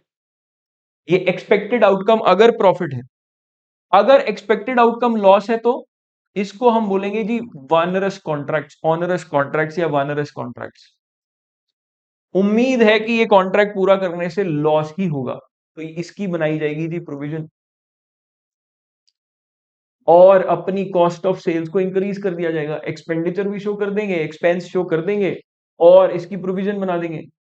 रेवेन्यू, रेवेन्यू कितना रिकॉग्नाइज करेंगे, जितना मैं प्रोग्रेस कर चुका हूं कॉन्ट्रैक्ट, जितना मेरा कॉन्ट्रैक्ट कंप्लीट हो गया उतना रेवेन्यू, क्योंकि उतने पैसे तो ले ही लेंगे ना। और third, expected outcome of progress is uncertain, पता नहीं प्रॉफिट होगा कि नहीं। तो रेवेन्यू कितना रिकॉग्नाइज किया जाएगा, जितनी कॉस्ट लग गई और रिकवर हो जाएगी। जितना खर्चा हुआ, रेवेन्यू को रेवेन्यू की टर्म्स में ना देखकर मैं उसको खर्चे की टर्म्स में देखूंगा, जितना खर्चा हो चुका और मेरा जितना खर्चा हो चुका और रिकवर हो जाएगा, उतना रिकॉग्नाइज कर लो। और इसके साथ साथ कॉन्ट्रैक्ट कॉस्ट्स को रिकॉग्नाइज कर लो as expense in the period they are incurred. जब जब मेरी कॉन्ट्रैक्ट कॉस्ट लग रही है तब उसको रिकॉग्नाइज कर लो। एक पॉइंट यहां पर आपको ध्यान से देना देखना पड़ेगा कि जितना मेरा रेवेन्यू रिकॉग्नाइज हो रहा है और जो मैं अमाउंट रिसीव कर रहा हूं फ्रॉम कस्टमर, ये दो अलग अलग बातें हैं। ये दो अलग अलग बातें हैं। इन दोनों के डिफरेंस की वजह से ही मेरे पास कॉन्ट्रैक्ट लाइबिलिटी या कॉन्ट्रैक्ट एसेट खड़ा होता है। मैं पेमेंट रिसीव कर रहा हूं या नहीं, वो मेरी पेमेंट टर्म्स है। मैं रेवेन्यू रिकॉग्नाइज करूंगा या नहीं, वो आईएफआरएस 15 बताता है। इन दोनों में जो डिफरेंस आएगा उसकी वजह से एसेट या लाइबिलिटी खड़ी हो जाएगी। That's it. कॉन्ट्रैक्ट कॉस्ट मेरी कैसे रिकॉग्नाइज की जाएंगी, जैसे जैसे इनकर होती जाएगी वैसे वैसे मेरी कॉन्ट्रैक्ट कॉस्ट इन जैसे जैसे इनकर होती जाएगी वैसे वैसे रिकॉग्नाइज करते रहेंगे, वैसे वैसे रिकॉग्नाइज करते रहेंगे। सिंपल सी बात, सिंपल सी बात जी। चलिए जी, आगे चलते हैं। एक एग्जाम्पल से समझते हैं। मेरा एक कॉन्ट्रैक्ट का प्राइस था $8 लाख। कॉस्ट आज तक $3,20,000 की लग चुकी है। एस्टिमेटेड कॉस्ट और कितनी लगने वाली है, 2,80,000 और लगेगी। राइट, तो मेरी टोटल कॉस्ट कितनी हो गई? टोटल कॉस्ट अगर आप देखें तो कितनी हो गई, $6 लाख। तो एक्सपेक्टेड क्या है, प्रॉफिट है। जी हाँ, एक्सपेक्टेड प्रॉफिट है। क्यों? 8 लाख मिलने वाला था, 8 लाख मिलना है, 6 लाख बीच में से खर्चा होगा, 2 लाख का प्रॉफिट है। Estimated stage of completion 60%। आप मुझे बताइए what amount of revenue and cost should be recognised in P&L। Normally इस केस के अंदर एज्यूम करो कि प्रोग्रेस मेजर नहीं की जा सकती है, 60% मैं मेजर नहीं कर सकता, कॉस्ट से भी मेजर नहीं हो सकता, फिर क्या किया जाएगा? लेकिन जो खर्चा हो रहा है वो रिकवरेबल है, फिर आप क्या करेंगे? दोनों की बात कर लेते हैं। अगर तो मेरा पहला ए केस है, तो मेरा रेवेन्यू कितना रिकॉग्नाइज होगा? 8 लाख का 60%, 4,80,000। उसमें से मेरी कॉस्ट कितनी रिकॉग्नाइज की जाएगी? 3,20,000। तो मेरा प्रॉफिट 160 नजर आना शुरू हो जाएगा आज ही स्टेटमेंट ऑफ P&L के अंदर। आज ही मेरा स्टेटमेंट ऑफ P&L के अंदर प्रॉफिट नजर आना शुरू हो जाएगा 1,60,000 का। और अगर ये 4,80,000 अभी रिसीव नहीं हुए, तो ये कॉन्ट्रैक्ट एसेट की तरह दिखना शुरू हो जाएगा। कॉन्ट्रैक्ट एसेट की तरह दिखना शुरू हो जाएगा जी। क्यों? क्योंकि अभी ये रिसीव नहीं हुआ होगा। और अगर मान लीजिए किसी वजह से मैं बोलता हूं अनसर्टेन है, अनसर्टेनिटी है, मेरे को नहीं पता, मेरे को नहीं पता प्रॉफिट होगा या नहीं, तो रेवेन्यू कितना रिकॉग्नाइज किया जाएगा? 3,20,000। जितना मेरा खर्चा हुआ है, ये मेरा रेवेन्यू कितना है, जितना मेरा एक्सपेंसेस हुए हैं टिल डेट। मैं ये समझ रहा हूं मेरे एक्सपेंसेस तो निकल ही आएंगे एटलीस्ट, तो उतना मैं अपना रेवेन्यू, उतना सेल शो करूंगा। कॉस्ट भी 320, क्योंकि वो तो इनकर हो ही चुकी है। नेट प्रॉफिट ऐसे केस के अंदर जो मेरा करंटली एसपीएल के अंदर आएगा वो जीरो होगा। एसपीएल में अभी जीरो जाएगा, एसपीएल के अंदर अभी जीरो जाएगा। I hope this is very very clear to you. Simple सी बात है, कोई ज्यादा लंबी चौड़ी बात नहीं। ये हो गया मेरा over a period of time की बात। अब eight a point in time की बात कर ले। जब over a period of time नहीं होता तो eight a point in time होता है।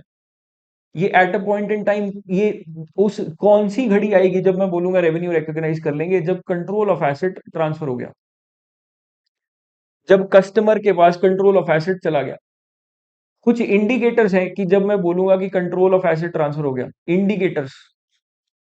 श्योर शॉर्ट वर्डिंग नहीं है, श्योर शॉर्ट नहीं है, कंडीशंस नहीं है, इंडिकेटर्स है। इनसे देख के अंदाजा लगाया जाएगा कि ट्रांसफर ऑफ कंट्रोल हो गया या नहीं। पहला, एंटिटी के पास प्रेजेंट राइट फॉर पेमेंट है, आज ही पेमेंट रिसीव करने का राइट है, प्रेजेंट राइट हो चुका है। कस्टमर को लीगल टाइटल दे दिया है एसेट का, एंटिटी ने ट्रांसफर कर दिया है physical possession, significant risk and rewards transfer कर दिए गए हैं, कस्टमर ने एक्सेप्ट कर लिया है एसेट को। ये सारे इंडिकेटर्स हैं। अगर इनमें से कुछ इंडिकेटर्स प्रेजेंट है, कुछ नहीं, तो फिर कंफ्यूजन अराइज होगी उस केस के अंदर। उस केस के अंदर मैं मेजर इंडिकेटर्स की बात करूं, मेजर इंडिकेटर्स की बात करूं। आई hope this is very very clear. जरूरी नहीं है, क्योंकि ये कंडीशंस नहीं है, इंडिकेटर्स है। जरूरी नहीं है सारे इंडिकेटर्स एक तरफ फॉल कर रहे हो। तो ऐसे केस के अंदर मैं मेजॉरिटी इंडिकेटर्स की बात करूंगा। और इसी के कारण स्पेशल सिनेरियोज भी आते हैं, ऐसे सिनेरियोज जहां पर कंफ्यूजन हो सकती है। क्या कंफ्यूजन? एक आता है बिल एंड होल्ड, मतलब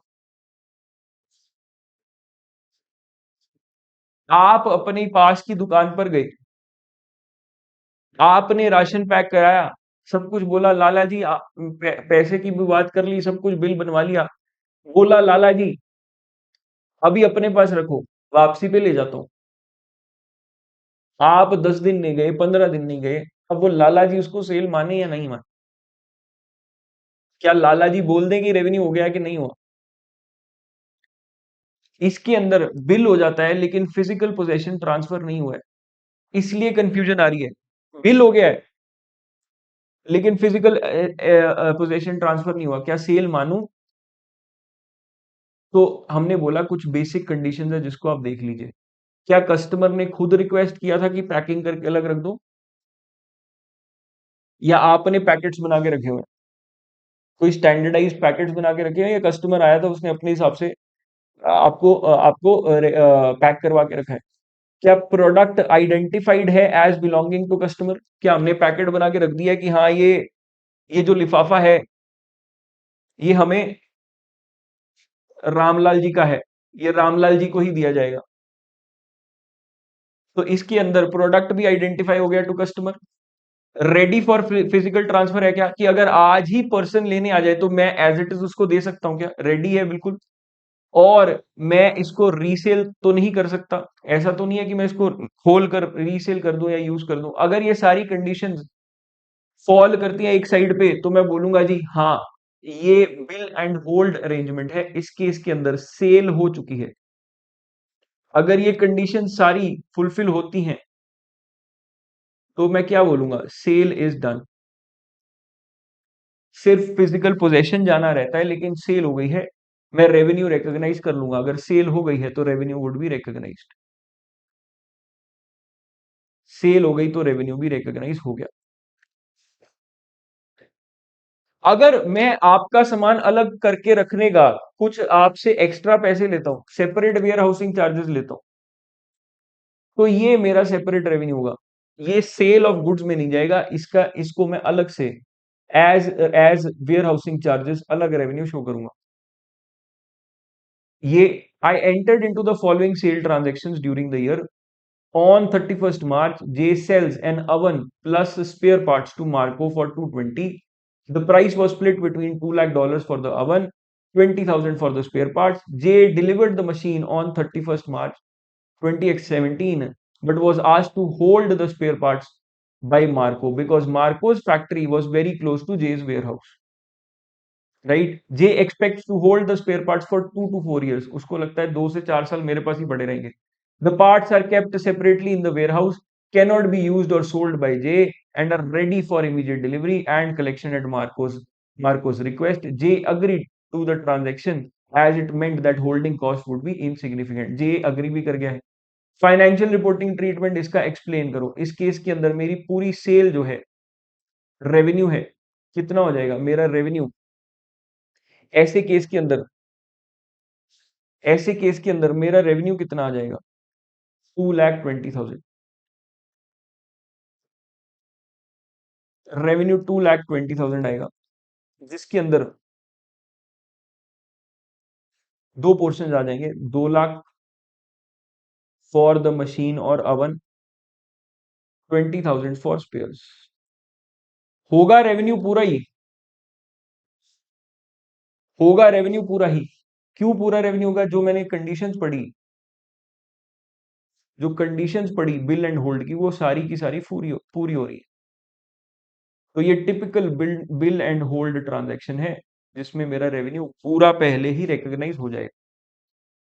चलिए जी, कंसाइनमेंट इन्वेंट्री, ये भी एक स्पेशल स्पेशल तरीके की ट्रांजैक्शन है। ए है कंसाइनर, बी है कंसाइनी। ए ने क्या किया, गुड्स बेच दिए, बी मेरा एजेंट है। अब यहां पर रिस्क एंड रिवॉर्ड्स, गुड्स तो बेच देते हैं लेकिन रिस्क एंड रिवॉर्ड्स कंसाइनर के रहते हैं। अगर गुड्स खराब हो जाए, कुछ हो जाए गुड्स को, तो बी की जिम्मेवारी नहीं होती। बी का काम सिर्फ और सिर्फ बेचना होता है। ऐसे केस के अंदर मैं क्या देखता हूं, मैं जब बी को गुड्स बेच रहा हूं, तो क्या मैं इसको सेल रिकॉग्नाइज कर लूंगा या नहीं, उसकी ये बात करता है। ऐसे केस के अंदर मैं मेजर इंडिकेटर्स ऑफ कंट्रोल देखता हूं, क्या major indicators of control shift हो गए हैं, ट्रांसफर हो गए हैं। इफ यस, तो ओनर ऑफ गुड्स भी ट्रांसफर ट्रांसफर हो गया है। अगर ओनर ऑफ गुड्स ट्रांसफर हो गया, तो रेवेन्यू रिकॉग्नाइज कर लिया जाएगा। मैं देखूंगा कि मेरे major indicators of ownership of control कब ट्रांसफर हो रहे हैं, जब मैं बी को बेच रहा हूं या जब बी आगे गुड्स बेच रहा है। जिस भी दिन वो हो रहा है, जब major indicators of control transfer हो रहे हैं, तब ओनर ऑफ गुड्स बदल रहा है, तब रेवेन्यू रिकॉग्नाइज किया जाएगा। तो सिंपल सी बात, मैं देखूंगा, ये केस टू केस वेरी करेगा, इसका कोई यस या नो में आंसर नहीं। आपके एग्जाम के अंदर आपको जैसे पिछले क्वेश्चन में दिया था, तो पूरा बताया जाएगा, हिंट्स दे दिए जाएंगे कि हाँ, जब हम कंसाइनर को बेच रहे हैं तो रिस्क एंड रिवॉर्ड भी ट्रांसफर हो रहे हैं। ठीक है जी, अब बी बी की ही जिम्मेवारी है सेल करना। अगर गुड्स खराब भी हो गए, तो बी ही उसको देखेगा। अगर ऐसी बातें की जाए, तो जब मैं बी को गुड्स दे रहा हूं, तभी मेरी ओनरशिप भी और कंट्रोल भी जा रहा है। Right, right. इसके बाद एक और स्पेशल तरह के अग्रीमेंट्स आते हैं, विच आर रीपर्चेज अग्रीमेंट्स। मतलब ए ने बी को क्या किया, गाड़ी बेची, उसी गाड़ी को बी से वापस खरीद लिया, या उसको कमिटमेंट कर दी। ए ने बी को गाड़ी बेची, स्कॉर्पियो बेची, और उसको बोला एक फ्यूचर प्राइस पे, फ्यूचर डेट पे आपसे इसको खरीद लेंगे। एक फ्यूचर डेट में इसको आपसे खरीद लेंगे। आज मुझे शायद एसेट चाहिए नहीं, या मुझे लिक्विडिटी की जरूरत है, कुछ भी रीजन हो सकता है, तो मैं आपको अपना एसेट बेच रहा हूं, लेकिन आपसे फ्यूचर डेट में आपसे मेरी कमिटमेंट है, वादा है, फ्यूचर डेट के अंदर आपसे इसको वापस खरीद लूंगा, परचेज कर लूंगा वापस। तो इसके अंदर मैंने आरपी बोला, रीपरचेज प्राइस को, ओएसपी बोला, ओरिजिनल सेलिंग प्राइस को। जिस प्राइस पे ए ने बी को गाड़ी बेची, that is original selling price. जिस रेट पे बी वापस मेरे ए को बेचेगा, दैट इज रीपरचेज प्राइस। अब इस केस के अंदर अगर तो जी ऑब्लिगेशन है, राइट टू रीपरचेज है, ऑब्लिगेशन है या राइट टू रीपरचेज है। मतलब मतलब ए के ऊपर ए के ऊपर ए को ए के ऊपर डंडा है कि इसको वापस खरीदनी ही पड़ेगी, कोई ऑप्शन नहीं है, कोई ऑप्शन नहीं है, ये वापस खरीदनी ही पड़ेगी, ऑब्लिगेशन है। या फिर ए के पास अधिकार है, अगर चाहे तो वापस खरीद सकता है, जब चाहे जैसे चाहे वापस खरीद सकता है। तो यहां पर ए ने अभी भी अपना अधिकार ऑन द एसेट नहीं छोड़ा है। अल्टीमेटली ए के पास वापस आ ही जाएगा एसेट। तो यहां पर सेल नहीं हुई, यहां पर सेल नहीं हुई, यहां पर कंट्रोल ट्रांसफर भी नहीं हुआ, यहां पर सेल नहीं हुई, कंट्रोल ट्रांसफर ही नहीं हुआ। तो ये रेवेन्यू नहीं है, रेवेन्यू नहीं है। रेवेन्यू नहीं है तो क्या है, उसकी अभी बात करते हैं, उसकी अभी बात करते हैं, अलग से बात करते हैं। ठीक, रेवेन्यू नहीं है तो क्या है, उसकी एक अलग से बात करते हैं। अगर मैं ए हूं, लेकिन मेरे पास अधिकार नहीं है इसको वापस खरीदने का, बी चाहे बी चाहे तो मेरे को वापस जबरदस्ती बेच सकता है, मेरे को वापस खरीदनी पड़ेगी, लेकिन चॉइस बी के पास है। इस केस के अंदर choice is with B, choice is with B, B के पास चॉइस है। अगर वो चाहे मेरे को वापस बेच सकता है। अगर उम्मीद है, एक्सपेक्टेड है कि वो वापस बेचेगा ही बेचेगा, तो फिर मैं फिर इसको सेल नहीं मानूंगा, फिर उसको सेल नहीं मानूंगा। अगर उम्मीद नहीं है कि वो वापस बेचेगा, फिर इसको मैं मान लूंगा कि अब ये सेल है, फिर इसको मान लूंगा सेल है with a right to return, कि रिटर्न करने की, मेरे कस्टमर मेरे को गुड्स मेरे वापस कर सकता है, तो जैसे रिटर्न बेसिस के ऊपर सेल दिखाते वैसा सेल दिखाई जाएगी, लेकिन ये सेल है, लेकिन ये सेल है। तो सेल सिर्फ एक केस में होगी, जब राइट विद द बायर है, और मेरे को लगता नहीं है कि वो बायर उस राइट को एक्सरसाइज करेगा। अगर मुझे लगता है कि बायर राइट को एक्सरसाइज कर लेगा, या फिर मेरे पास अधिकार है, या फिर मेरे ऊपर कंपल्शन है कि मेरे को वापस परचेज करना ही करना है, उस केस के अंदर ये सेल नहीं है, क्योंकि कंट्रोल ट्रांसफर नहीं हुआ। उस केस के अंदर ये क्या है, उस केस के अंदर या तो मैंने अपने लिए, या तो मैंने एसेट उधार पे अपने, जिसको मैंने बाय करने के लिए, जिसको मैं बोल रहा हूँ मैंने बाय, जिसने बाय किया है, या तो मैं उसको, उसको लीज पे एसेट दे रहा हूं, या फिर मैं उससे उधार पे पैसा ले रहा हूं। कब बोला जाएगा उधार पे पैसा दे रहा हूं, जब मेरा repurchase price is greater than और equal to original selling price. मैंने जितने पैसे पे गाड़ी बेची, उतने उससे ज्यादा पैसे पे वापस खरीद रहा हूँ। मतलब मैं एक तरह से लोन मैंने लिया था, हाइपोथिकेशन में गाड़ी दे दी थी, और एक्स्ट्रा पैसे ब्याज देके गाड़ी को वापस छुड़ा रहा हूँ, तो ये फाइनेंसिंग एग्रीमेंट होगा। अगर नहीं, अगर मैं कम पैसे दे रहा हूँ, कम पैसे दे रहा हूं, मैंने एसेट महंगा बेचा, कम पे वापस ले रहा हूं, तो एक तरह से मैंने बी ने एसेट यूज किया, बी ने एसेट यूज किया, और उस यूज के लिए मेरे को रेंटल इनकम दी, तो ये एक लीज एग्रीमेंट था। इसमें रेंट रेंट चार्ज किया गया। ठीक, ठीक, इतनी सी बात। अब ये रीपर्चेज एग्रीमेंट्स का भी काम होता है जी समाप्त। रीपर्चेज एग्रीमेंट भी मेरे यहीं पर होते हैं जी समाप्त। आप अब इसको फाइनेंशियल स्टेटमेंट्स में कैसे प्रेजेंट करेंगे? जो मेरा रेवेन्यू जितना रिकॉग्नाइज होना है वो मेरा statement of P and L में जाएगा, जितनी मेरी कॉस्ट ऑफ सेल्स या कॉस्ट इनकर्ड रिकॉग्नाइज होनी है, जितनी मेरी कॉस्ट इनकर्ड रिकॉग्नाइज होनी है, वो भी statement of P and L में जाएगी। जो मेरा कॉन्ट्रैक्ट एसेट या लाइबिलिटी बनेगा, मेरा जो रेवेन्यू रिकॉग्नाइज है, ए आर मतलब अमाउंट रिसीव्ड, आर आर मतलब रेवेन्यू रिकॉग्नाइज्ड, जो मेरा रेवेन्यू रिकॉग्नाइज्ड है, जो अमाउंट रिसीव्ड है, उनका जो डिफरेंस है, वो एसेट या लाइबिलिटी है। अगर मैंने पैसा ज्यादा रिसीव कर लिया, मतलब एडवांस आ गया, कॉन्ट्रैक्ट लाइबिलिटी है। अगर मैंने पैसा कम रिसीव किया, रेवेन्यू ज्यादा रिकॉग्नाइज हो गया, मतलब मैंने कॉन्ट्रैक्ट एसेट है, डेटर्स खड़े हैं, एक तरह से डेटर्स खड़े हैं। और इसके अलावा अगर ऑनरस कॉन्ट्रैक्ट्स है, वनरस कॉन्ट्रैक्ट्स हैं, उसके लिए प्रोविजन अलग से बनाई जाएगी, उसके लिए प्रोविजन अलग से बनाई जाएगी। with this with this my standard is complete, my standard is complete। I hope आपको समझ लगी, आई होप आपको ये पूरा का पूरा स्टैंडर्ड समझ लगा। तो फटाफट से बात अगर मैं कर लूं, तो ये मेरे पूरे स्टैंडर्ड के अंदर 5 स्टेप्स की बात है। पहला, मैं कॉन्ट्रैक्ट देखूंगा है या नहीं। कॉन्ट्रैक्ट कैसे देखा जाएगा, मैंने आपसे बेसिक कंडीशंस की बात की थी, बेसिक कंडीशंस की बात की थी, और उसमें एक स्पेशल केस की भी बात की थी, कि अगर नॉन रिफंडेबल एडवांस है तो उसका क्या किया जाएगा। दूसरा, फिर मैंने क्या बात की, ये मेरी पहली बात हुई थी कि कॉन्ट्रैक्ट है या नहीं। दूसरी बात कि परफॉर्मेंस ऑब्लिगेशंस कितनी है, एक है या मल्टीपल है, एक परफॉर्मेंस ऑब्लिगेशन है या मल्टीपल है। उसके बेसिस के ऊपर मैंने बोला, उसके बेसिस के ऊपर फिर मैं तीसरे स्टेप पे आऊंगा कि ट्रांजैक्शन प्राइस कितना है। ट्रांजैक्शन प्राइस में भी हमने मल्टीपल बातें करी, फिर हमने बोला ट्रांजैक्शन प्राइस जितना भी है उसको एलोकेट कैसे करेंगे amongst different performance obligations. And पांचवे में फाइनली मेरा जो रेवेन्यू है वो कैसे रिकॉग्नाइज किया जाएगा, over the period of time या at a point in time. ये सारी बातें हमने खत्म करी। ये मेरा 5 स्टेप मॉडल हो गया जी, 5 स्टेप मॉडल हो गया। एंड विद दिस आपका ये एक और बहुत ही इंपॉर्टेंट स्टैंडर्ड खत्म होता है। आई होप आई होप आपको मजा आ रहा है जी ये सारी वीडियोस के साथ।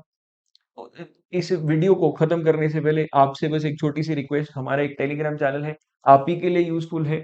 आपको वहां पर एसीसीए की अपडेट्स नोटिफिकेशन मिलती रहेंगी, हमसे आप जुड़े रहेंगे, हमारी इंपॉर्टेंट यूट्यूब वीडियोस, हमारे इंपॉर्टेंट नोट्स आपको मिलते रहेंगे, डेली आपसे हम कनेक्टेड रहेंगे।